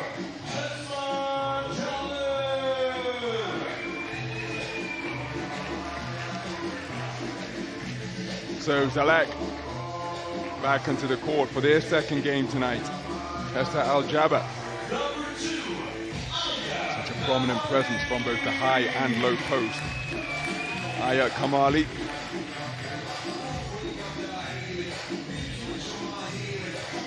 and what all of these players are showing, Zallaq, is an embracing of the stage on which they're competing. No fear, no nerves, and they are just hooping.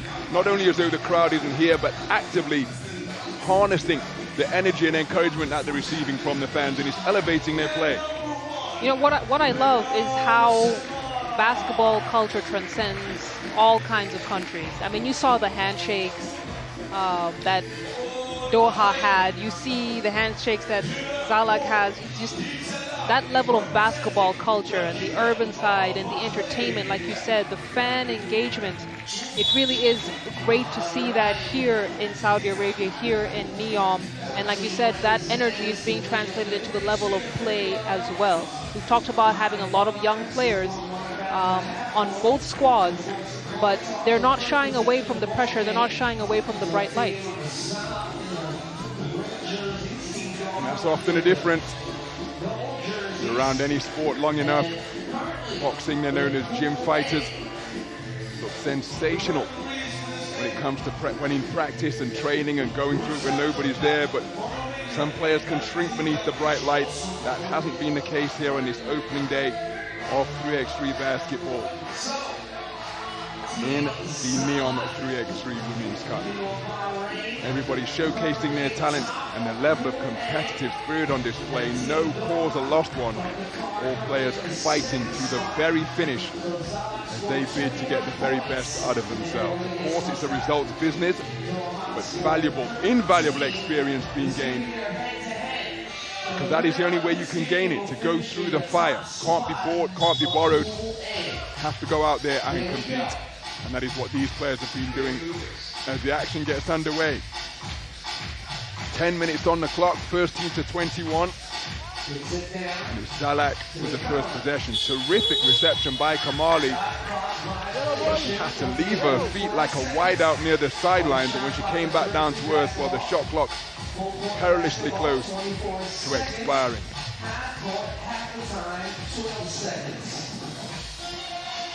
So that run down by Dana El Sayed, too strong off the glass. Another shot clock violation, but possession secured by Zallaq.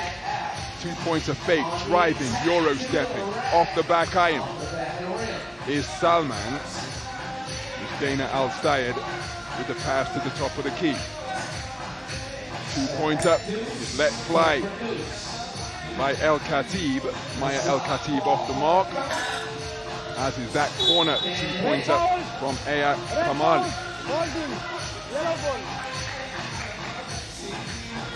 And both sides scoreless, but not without attempts. Just need to knock down those shots. And we've been talking about the physicality in these games tonight. This game is no exception. Again, everything must be earned. Nothing is given, as El Sayed all the way to the hoop can't get that one to drop. Terrific drive in a tight space through the lane from Dana El Sayed. Strong rebound on the inside by Hessa Al-Jabbar. Did an outstanding job of securing the board. And look how she kept the ball away from the prying hands of Dana Al Sayed. She goes to the free throw line to shoot one. When she has her hands on that ball, it is very hard to knock it out as she hits that free throw shot. She's played in the FIBA 3x3 World Cup in 2017, so definitely a lot of experience under her belt. Fantastic steal, hooking up Dana Al Sayed for the effectively the uncontested score on the inside. Salman driving.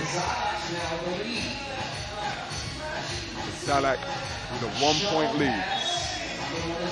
Rapid fire pass results in a turnover.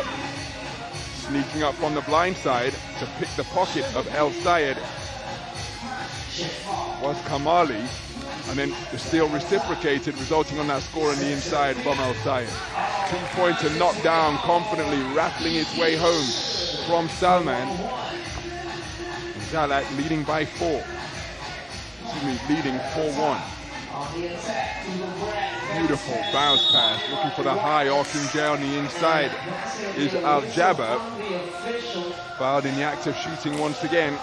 And this is one way to keep the scoreboard ticking over in the event that shots are not falling. Get to the free throw line. As the name suggests, they are free throws.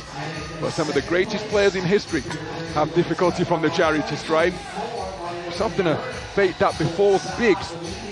Shaquille O'Neal, Dwight Howard, Wilt Chamberlain, all stars of the 5-on-5 game in the Hall of Fame, but had real difficulties from the charity stripe, as that score on the inside breaks the run of 2 straight points posted by Zallaq. It's a 1-possession affair, Doha trailing by 2. I was curious if you were going to drop names of bad free throw shooters. Honestly. You know, we're post players, so free throws, it's a sore spot for us. And often, that's a shot clock violation, that basket will not count. But the guys we mentioned, gargantuan frontline players, and oftentimes their hands are so big, it's like a regular human trying to shoot a ping pong ball from 15 feet away. Can't get the rotation, can't get the touch. Although Shaquille O'Neal always says he made them when it counted. But at around 50% for his career, that's probably not quite true. Yeah, debatable. But again, in the event that field goals aren't falling and the defense is really intense, that's a way just to keep the scoreboard moving and keep that scoreboard pressure on opponents. But again, the first order of business is it has to be made. Wind is often a factor that can come into play in 3x3 basketball, but it's a beautifully still night here in NEOM. Nice intricate ball movement on the inside, and the finish provided by Madwa. It's a 2-possession affair. Zallaq leading by 2. Doha will have to score twice to get back to parity. And count the bucket. What a take to the rack by Dana Al Sayed. anticipated the whistle, kept the drive going, was able to maintain her balance, make the score, and will now go to the free throw line looking to add one more. The ability to play through that contact is really a testament to what a great player Dana El-Sayed is, and she's unable to convert that to a two-point play, but still she needs to keep on doing that. She's been very aggressive in this matchup, and they need to get the ball in her hands. Technical foul, yellow. Yellow technical foul for coaching. One shot. It's going to be a technical foul has been called on Doha. So Zallaq Salman is going to shoot free throw.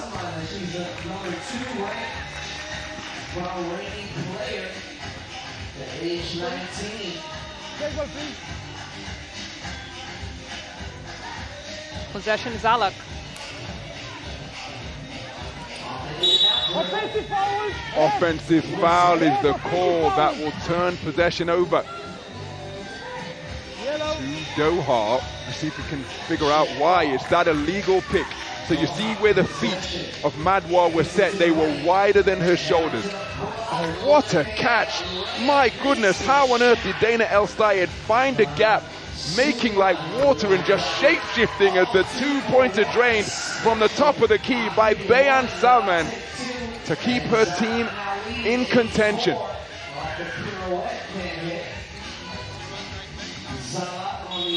So whistle on the play, no basket.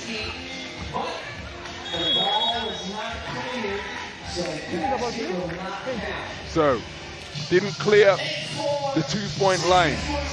So that's why that basket will not count. Timeout on the floor.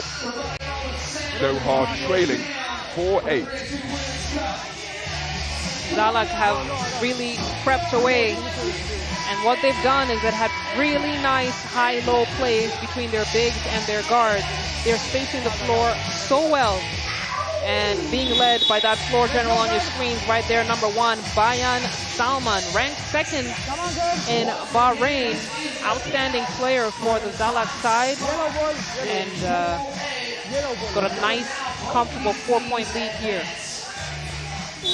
But as we've seen in 3x3 action, that can be wiped out in the veritable blink of an eye. Yellow the ball, yellow ball.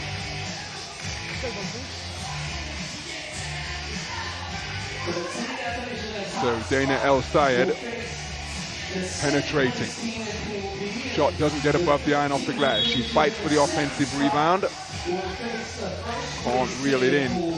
But Dana El-Sayed, 2 older sisters who play the sport. She's the last of 6 siblings, all of whom play one sport or another. But what a take to the rack. Rocking the basketball like a baby in a cradle. To the rack goes Aya Kamali. Watch this, the crossover. The Euro step, and going to the right hand away from the prying hand of Dana El-Sayed. Count the bucket, and the opportunity to add one more from the free throw line. Unable to complete the 2-point play is Aya Kamali. The 2-pointer launched but not landed from the perimeter. Oh my goodness, give me that. A muscling opponents out of the way is Gassir. Couldn't convert the offensive rebound, and then is a huge collision between the two number 4s as they come together in a battle beneath the backboard. I tell you, once Hessa Al-Jaber gets her hands on that ball, knocking it out is virtually impossible. Such a strong player, great strong finish in the post. And she thought that she was going to shoot free throws, but it was a foul on the floor. Zallaq still have the possession. Hesitation, dribble, spin move back to the high post. Now what's the call here? It's a traveling violation. Picking up the pivot foot before putting the ball on the floor. Hessa Al-Jaber. Turnover is the result. So 5 points to lead for Zallaq in a game where they have yet to trail. Oh, what a move! I can't find the finish. But my goodness, Dana El-Sayed going to the spin cycle to drop off defenders. Watch the footwork here. Oh, beautiful. beautiful. She's been heating up, and she's just not finishing her plays, but the movements are there. And I think she has a bright basketball future ahead of her. Just 20 years old, ranked 13th in Qatar, man, that might go up after this tournament, after that move.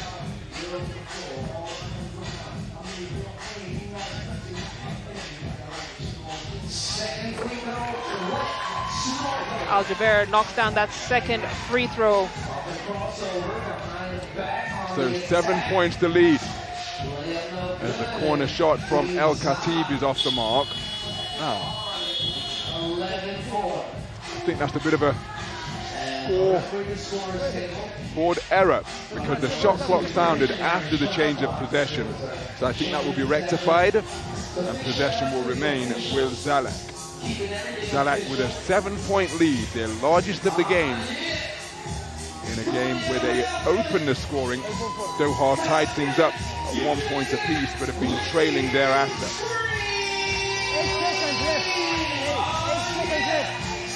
So, the shot clock has been adjusted for 8 seconds remaining. Now that wasn't a clean check, see?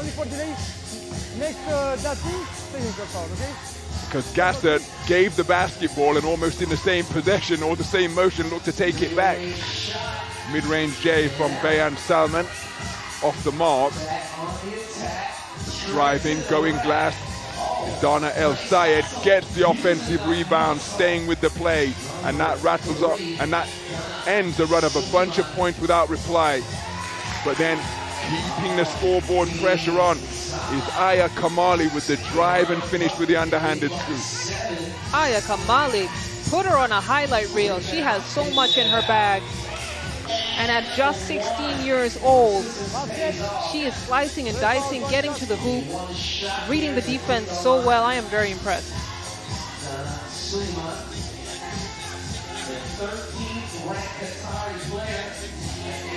So substitutions on the fly permitted from a dead ball situation. Dana El Sayed to the free throw line. Off left with a foul shot, rebound secured by Kamali. Pursued by Dana Al Sayed, ball rotated, dumped down to the cutting Hessa Al Jabba, straight into the hands of El Khatib. Terrific anticipation for the steal. Faking the three into the lane, into heavy traffic, the penetration, the pitch. El Sayed can't find the finish. Rebound secured by Salman. So Salman gets to the short corner, stops and pops. Can't find the drop. Al Sayed is used to dribble. Deep into the shot clock now. Goes to the hook shot. Off the mark. Rebound Bayan Salman. So frenetic back and forth. Possessions being exchanged. Basket remaining covered through this particular passage of play. Just over 4 seconds remaining, and Zallaq in a commanding position. Looking to beat the shot clock is El Khatib, but disruptive defense being played, and then the points piled on that baseline drive by Salman. Largest lead of the game, equaled by Zallaq. You've got to imagine the fatigue that is checking in at this point. It's been back and forth possessions between these two teams, and now with 3 minutes 53 seconds left on the clock, Zallaq 13, Doha 6. It's a good lead, but still plenty of time for things to happen. If you take a look at some of the good things that have been happening between these two sides. El Sayed heated up and couldn't be stopped, but really we have to talk about Aya Kamali, the daughter of the coach. She's playing well beyond her years in this matchup. She has such a great touch, great read of her defenders, able to take on 1, 2, 3 defenders. She has a very, very bright future, and it's these kinds of tournaments that get her the exposure that she needs to really take it a notch level when it comes to her skill set. So just under 4 minutes remaining of the 10 minutes of the regulation period. As the drive, going glass, using the window expertly once again, is Kamali. Largest lead of the game now for Zallaq. They are up by 8. Looking to answer on the inside with a hook shot is Garcia, couldn't find the range. Cutting down the lane, beautiful catch and the conversion. Pick and roll basketball played to perfection. Hessa Madwa with the score. Looking for the reverse on the inside is Garcia.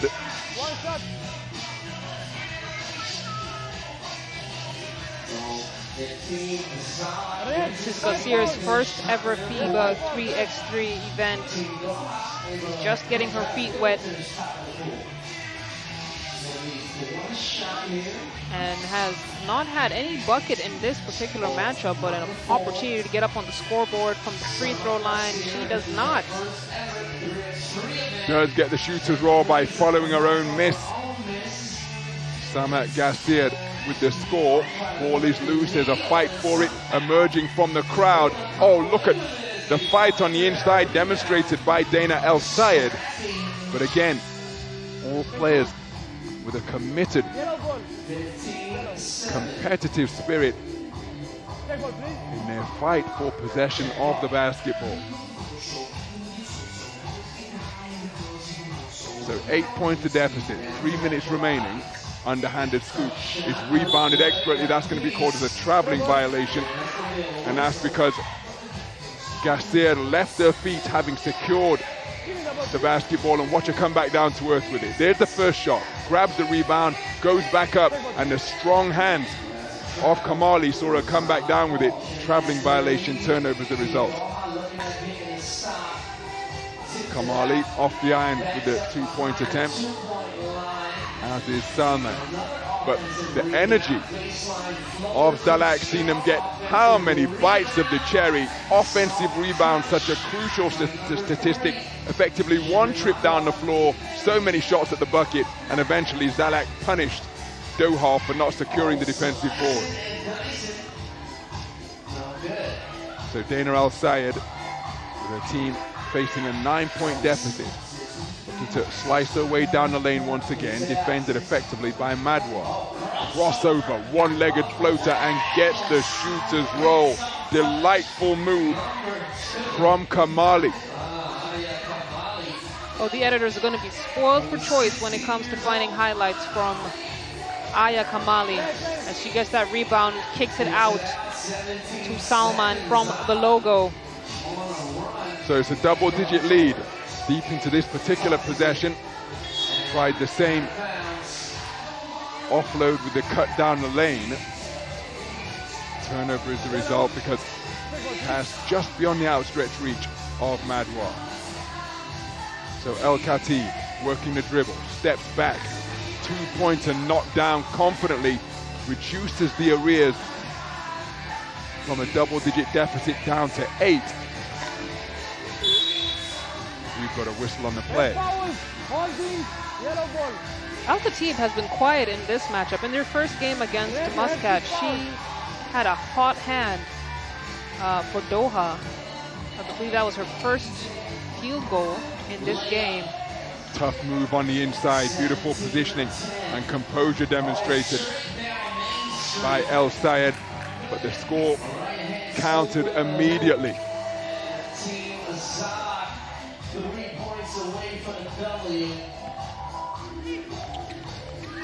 So remember, Zallaq in their first game arrived at the 21-point winning total with just 7.4 seconds remaining. Potentially 2 scores away from it again as the 2-pointer fired from El Khatib, unable to find the range. And Zallaq, the only team so far to hit the 21-point mark before the final 10 minutes are up. Hesitation dribble saw Kamali firing from mid-range, but unable to find the bottom of the bucket.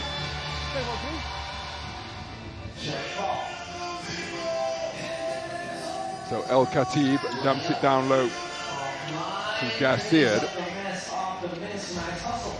Salman dumps it into the lane. Creative finish on the inside, the underhanded scoop from the left hand of Madwa, edging ever closer to the 21-point winning total. A two-pointer will do it, and that's a magnificent offensive rebound hauled in by Gastier.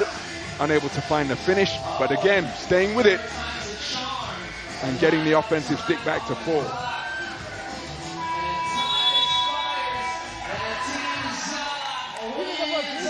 So there is the buzzer to sound the end of regulation as Zallaq, in this battle of undefeated teams, prevail by a score of 12 points to 19.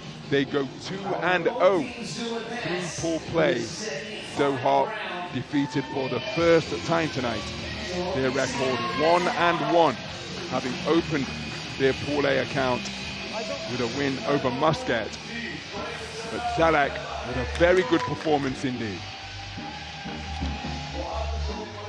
A good performance indeed. Zallaq, very strong team again. The only team to have reached 21 points so far tonight. And that's because of their star power and their scoring power, especially led by number 2, Aya Kamali, youngest player in the squad, but don't let that fool you. She is very active for Zallaq. On Doha's side, Maya El Khatib had a very quiet game tonight. It was Dana El Sayed who came to the fore and shown loud and proud for her team, but it wasn't enough to slow down the momentum that Zallaq were able to maintain throughout the game, and they'll take that victory. Still got one more game coming up for you tonight. So we take a look at the Pool A. Zallaq leading 40 points, followed by Doha and Muscat, who are unable to notch a win tonight, do not advance. So the teams to progress from Pool A through to the semi-finals decided who will join them from Pool B. And it's an all-Saudi Arabian encounter as Riyadh face off against Jeddah in the final pool game of this opening day of action at the women's NEOM 3x3 Women's Cup here at the Beach Games. So there, the practice court just to the left of this magnificent marquee where the 3x3 action is being staged. And it's Riyadh to enter the arena first.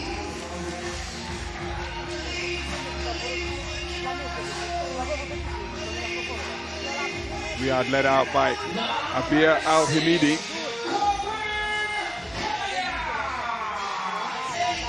And enthusiastically back into the venue is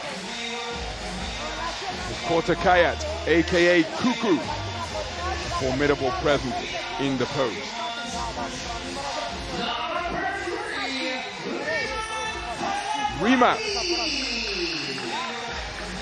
Reman Al-Hamidi. Again, these players so enthusiastic as they get the opportunity to perform and compete on this magnificent stage. Jana Balgate, the final player.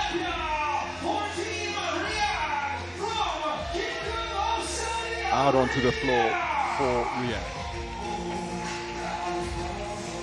So who will prove to be the most popular outfit among the fans here?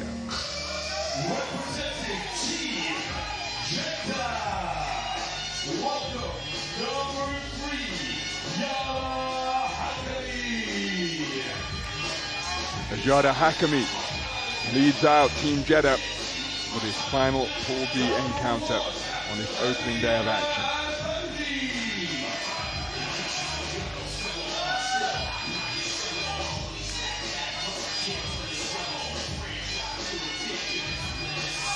Jeddah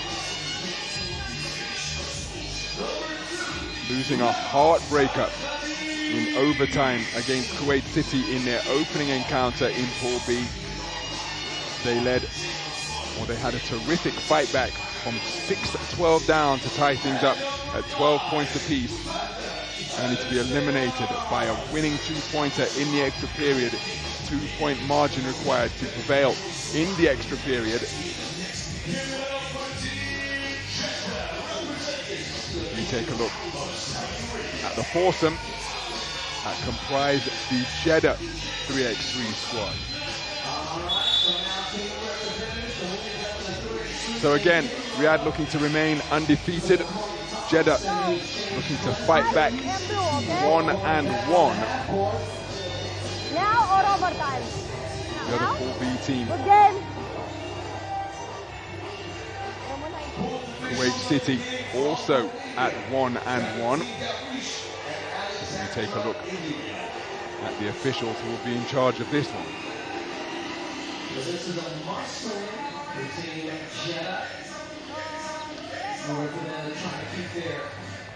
So that is the scene high above this marquee where the 3x3 is being staged in the NEOM 3x3 Women's Cup here at the Beach Games. And the stakes high because remaining in contention for a place in the Final Four is what these teams are fighting for. And this is a must-win game for Jeddah to advance. An all-Saudi encounter as the two-pointer launched from the perimeter by Balgay, unable to find the range. Working the hesitation dribble is Hakami. Pass attempt broken up, terrific hands. What reactions, what tenacity on the inside by Balgay. Speaking with her at practice this morning, and she said that she loves to run, she loves the non-stop movement of the game of basketball, and 3x3 in particular. When I asked her why basketball, well, she said the only other sport that her school offered at that time was badminton. And she said once she got a hold of a basketball, well, it entered her bloodstream and it was love at first dribble. Terrific drive and finish from Al-Bakri.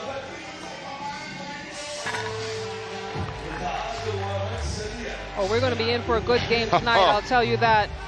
As we look at the nice steal, kick out for the baseline J. She's wide open, lines it up, misses everything. And strong rebound on the inside, but too strong on the attempted field goal. Ala Al-Hamidi over the top of the backboard. I think we're going to be in for a treat with this Saudi Arabian derby. And again, when it comes to derbies, recent form statistics can often go out the window because the game imbued with so much more emotion as the two-pointer drilled confidently from the corner by Al-Khamis. And then the baseline drive on the finish, and Jeddah with a strong run of momentum through this passage of play. They lead 4-1. Those back-to-back buckets from Jeddah, Al-Khamis, will go a long way for this team that must win in this matchup if they want to advance tomorrow.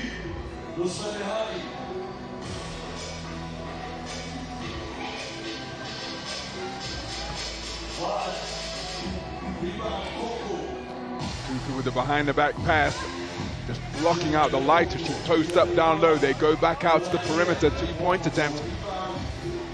And I wonder, given the size advantage that Kuku enjoys down low, and there's a tumble to the canvas from the Energizer bunny that is Jana Balgay. Look at this, non-stop movement under the screen, then looking to get over the screen, got caught up, lost her footing, but it is non-stop movement, and that's an example as to how to be aggressive, effectively aggressive on the defensive end.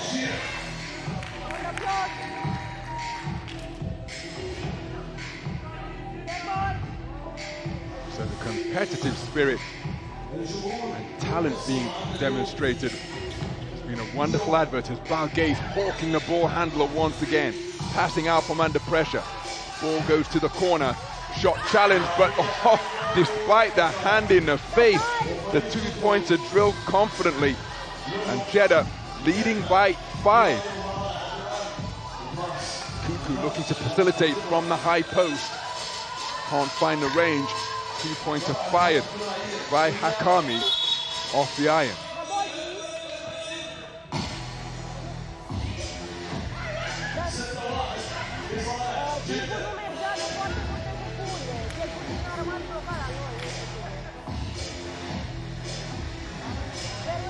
So brief consultation between the floor officials and those over at the stats table. Time score crucial in all sports, of course, but perhaps, well, especially so in this game. Shot clocks to consider, game time,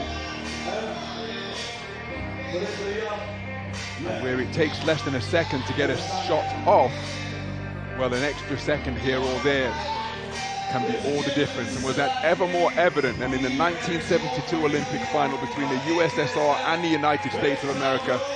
The full court heave, the USSR, because of clock problems, getting several opportunities in the waning seconds of regulation, put the ball in the basket beneath the bucket to secure a famous gold medal.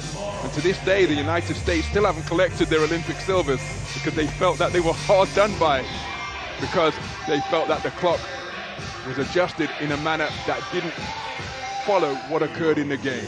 But that is how crucial time score is in all sports, particularly the game of basketball, be it 5-on-5 or 3x3. Well, you're bringing up some painful moments in history here, Ron. Some touchy moments. We might have to call security for you as we walk out of this game when we walk back. It's all from a place of love. Gotta love the game. But again, so many dramatic last second scores in both 3x3 and 5-on-5. Wheeling her way down the lane, the shot attempt broken up in that battle of number twos. Al-Khami seeing a shot turned back by Balgate. Cuckoo doesn't get the shooter's roll, gets a hand on the offensive rebound and gobbling up the glass to finish on the other side. Cuckoo has entered the group chat, and when she's active for her team, they have a much easier night. So they need to get the ball in her hands a lot more if they want to cut down this lead. And again, she's such an effective presence in the low post, not just scoring the basketball, but facilitating as well. Just a little surprised that they haven't gone inside to her more often. Remember, no coaches, they have to sort this out themselves, as Cuckoo with the rebound to clear the defensive board. Fight for the loose ball, sees it in the hands of Cuckoo. She's straddling a two-point line. Al-Hamidi, oh, no bucket. It's a traveling violation committed by Al-Hamidi. Put the ball in the basket, but it will not count. It was just one step too many. She fumbled it just a little bit. In the modern game, given what James Harden and various others do, I think she'll be disappointed to get caught by that. She would have gone away with that for sure. Rebound secured by Al-Hamidi. Cuckoo in a little two-player exchange with Al-Hamidi. Look at her on the backdoor cut now. Ball doesn't come in her direction, but she's right on the spot to secure the offensive rebound, cutting to the bucket, reaping dividends. Cuckoo clears the defensive boards once again. She's got back-to-back buckets for Riyadh. And look at that seal down low, now going to work. Power dribble, off the glass, can't secure it, gets her own rebound, back to the wing. Terrific box out down low. Rebounding not just about size, because despite being overmatched in the physical stakes, Al-Khami did an outstanding job putting her body between Cuckoo and the basketball. It's a great statement right there. Boxing out is not about size, it's about positioning. And it's clear to see that Jeddah understand that fully, and that's what you have to do against a player who has the height and size of Cuckoo. So, just over 4 minutes gone in what is a must-win game for Jeddah, having gone down in overtime to a heartbreaker against Kuwait City. Riyadh using a 9-0 run to close out their opening game against Kuwait City to enter this final 3B encounter at 1-0.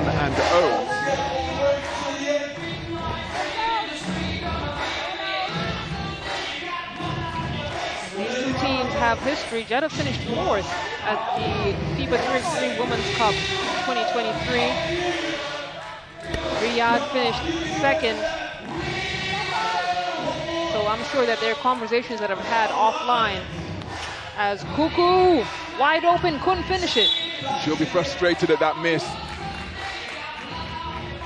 Valgate hopping frustratedly as the ball just drifted over the sideline, but that was a perfectly executed play on that occasion. Cuckoo not able to find the finish on the inside. So working the dribble is Al-Bakri. She offloads, ball at the top of the key. Jab step, pump fake. Now, did that shot touch the rim? I don't think it did. I think it tickled the net just beneath the rim, and that's why the shot clock horn sounded. Jeddah struggling a little bit with spacing issues. So the drive down the lane results in a score for Al-Hamidi. Almost made the reception, and then a battle for possession between the number twos. The ball bobbles its way out to Hakami. Hakami driving, kissing it off the glass with the underhanded scoop. Jeddah trailing or leading by 3. Oh, through the foul, count the basket, and a trip to the foul line forthcoming for Al-Hamidi. So a 2-point play opportunity for Abir Al-Hamidi. Off the mark with a free throw, fighting for the offensive rebound and still hasn't given up the ghost. As the 2-pointer launched from the perimeter, looking to go glass, but the bank was closed. So ball rotated to the top of the key, 2-pointer fired off the back iron from Al-Bakri. Jeddah with some great looks at the basket, just not able to finish. You can see their frustration. Scrappy game. Terminator now with the ball. Kicks it out to Hakami and from the logo. Hakami has used their dribble. Long range 2 from the top of the key is bottomed confidently. Fada Al-Suleiman with the long range 2 to give her team a little bit of breathing room. They're up by 4. Looking to answer on the inside is Valgate. Can't find the range.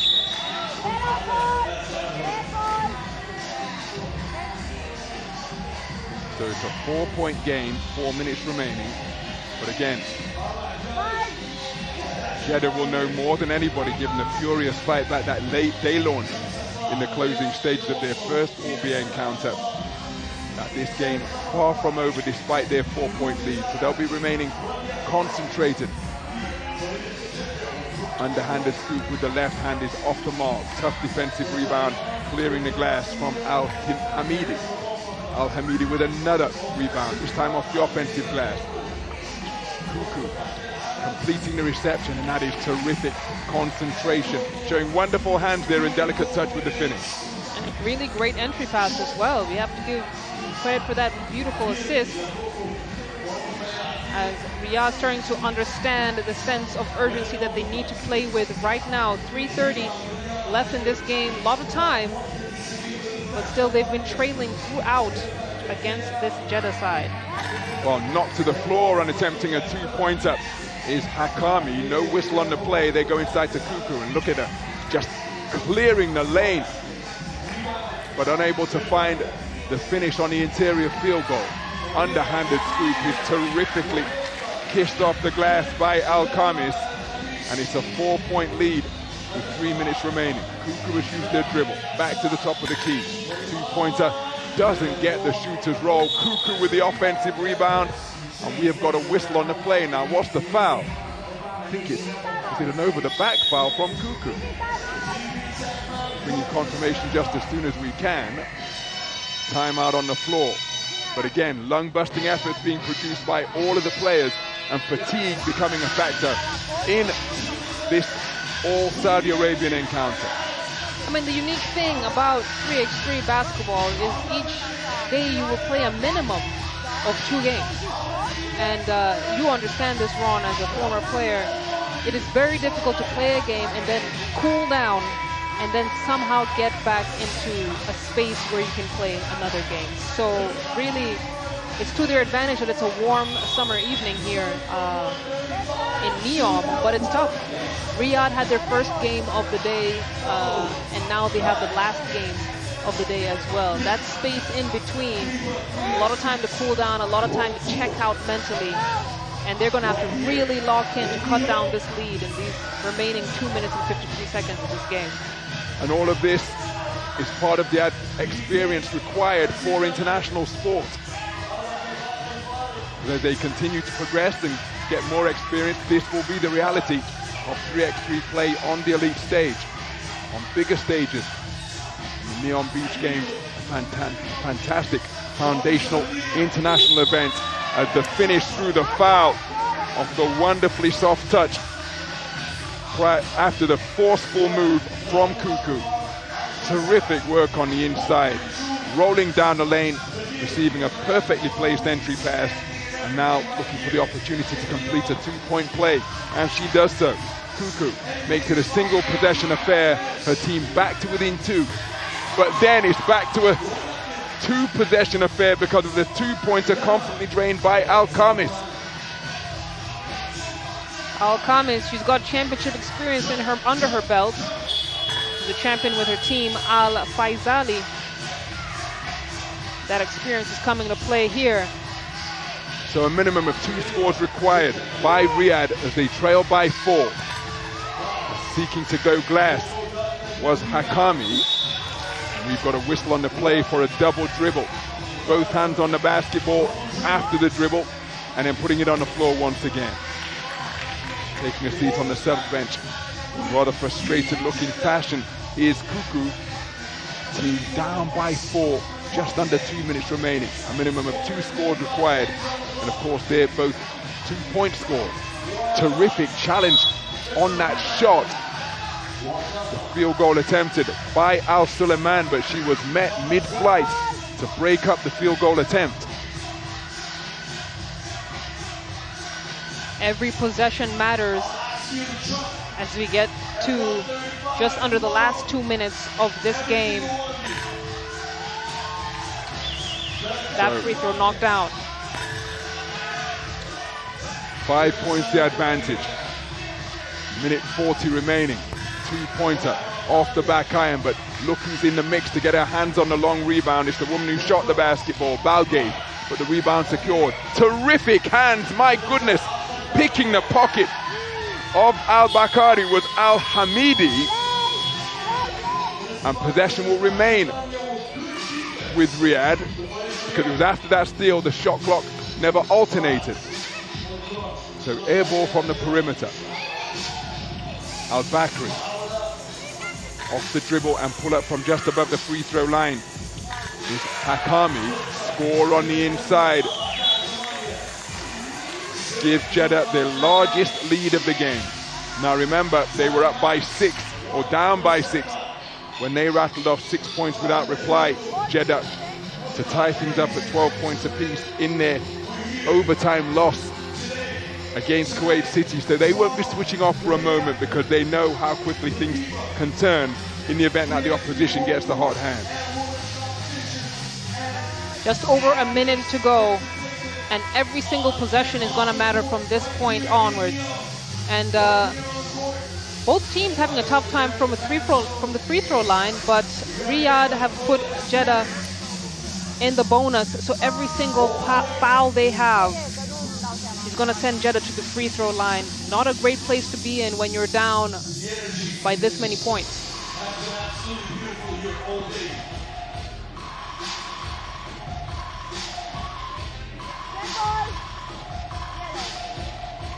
So the NEOM Beach Games hub, illuminating the desert night sky here in northwest Saudi Arabia, really is an oasis of sporting excellence and outstanding facilities. There's Cuckoo battling again. It's almost as though she's padding her stats, gathering her own missed shots down low and getting the stickbacks to fall. But for Jeddah, oh my goodness, well that could well have put the game on ice. The 2-pointer drained by Al-Khamis to give their team a 5-point lead as Cuckoo scores with the instant riposte. But 2's being traded for 1. as another two-pointer. Doesn't get the range on this occasion. And that over the outstretched arm of Cuckoo.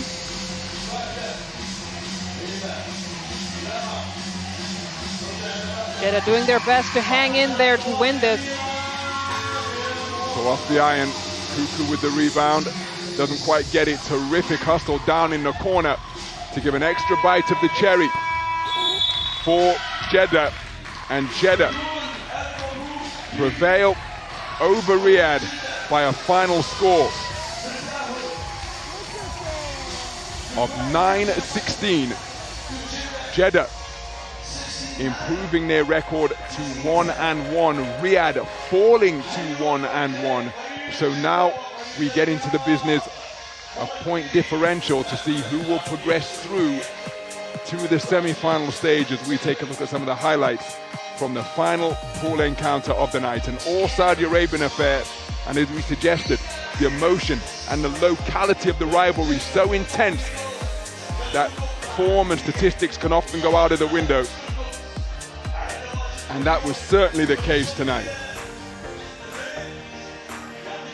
This game really came down to who wanted it more. And in this case, it was Jeddah. They knew they had more on the line than Riyadh, who had a win under their belt. Jeddah had to hang in there and pull through, in which they did with a nice lead, 16-9. Again, lots of history between these two teams, this Saudi Arabian derby. But tonight, it goes to Jeddah. So the light show continuing here on this magnificent purpose-built marquee as we take a look at Pool B. All three teams with one win and one loss, but it's Jeddah and Riyadh who go through the top two teams in a group where there was parity, testament to the competitive nature of pool play. As we take a look at some bracketology for the final four, it's a crossover between pools A and B. The first semi-final will feature Zallaq against Riyadh. The second semi-final, Jeddah against Doha. Join us tomorrow for semi-final action. Bye for now.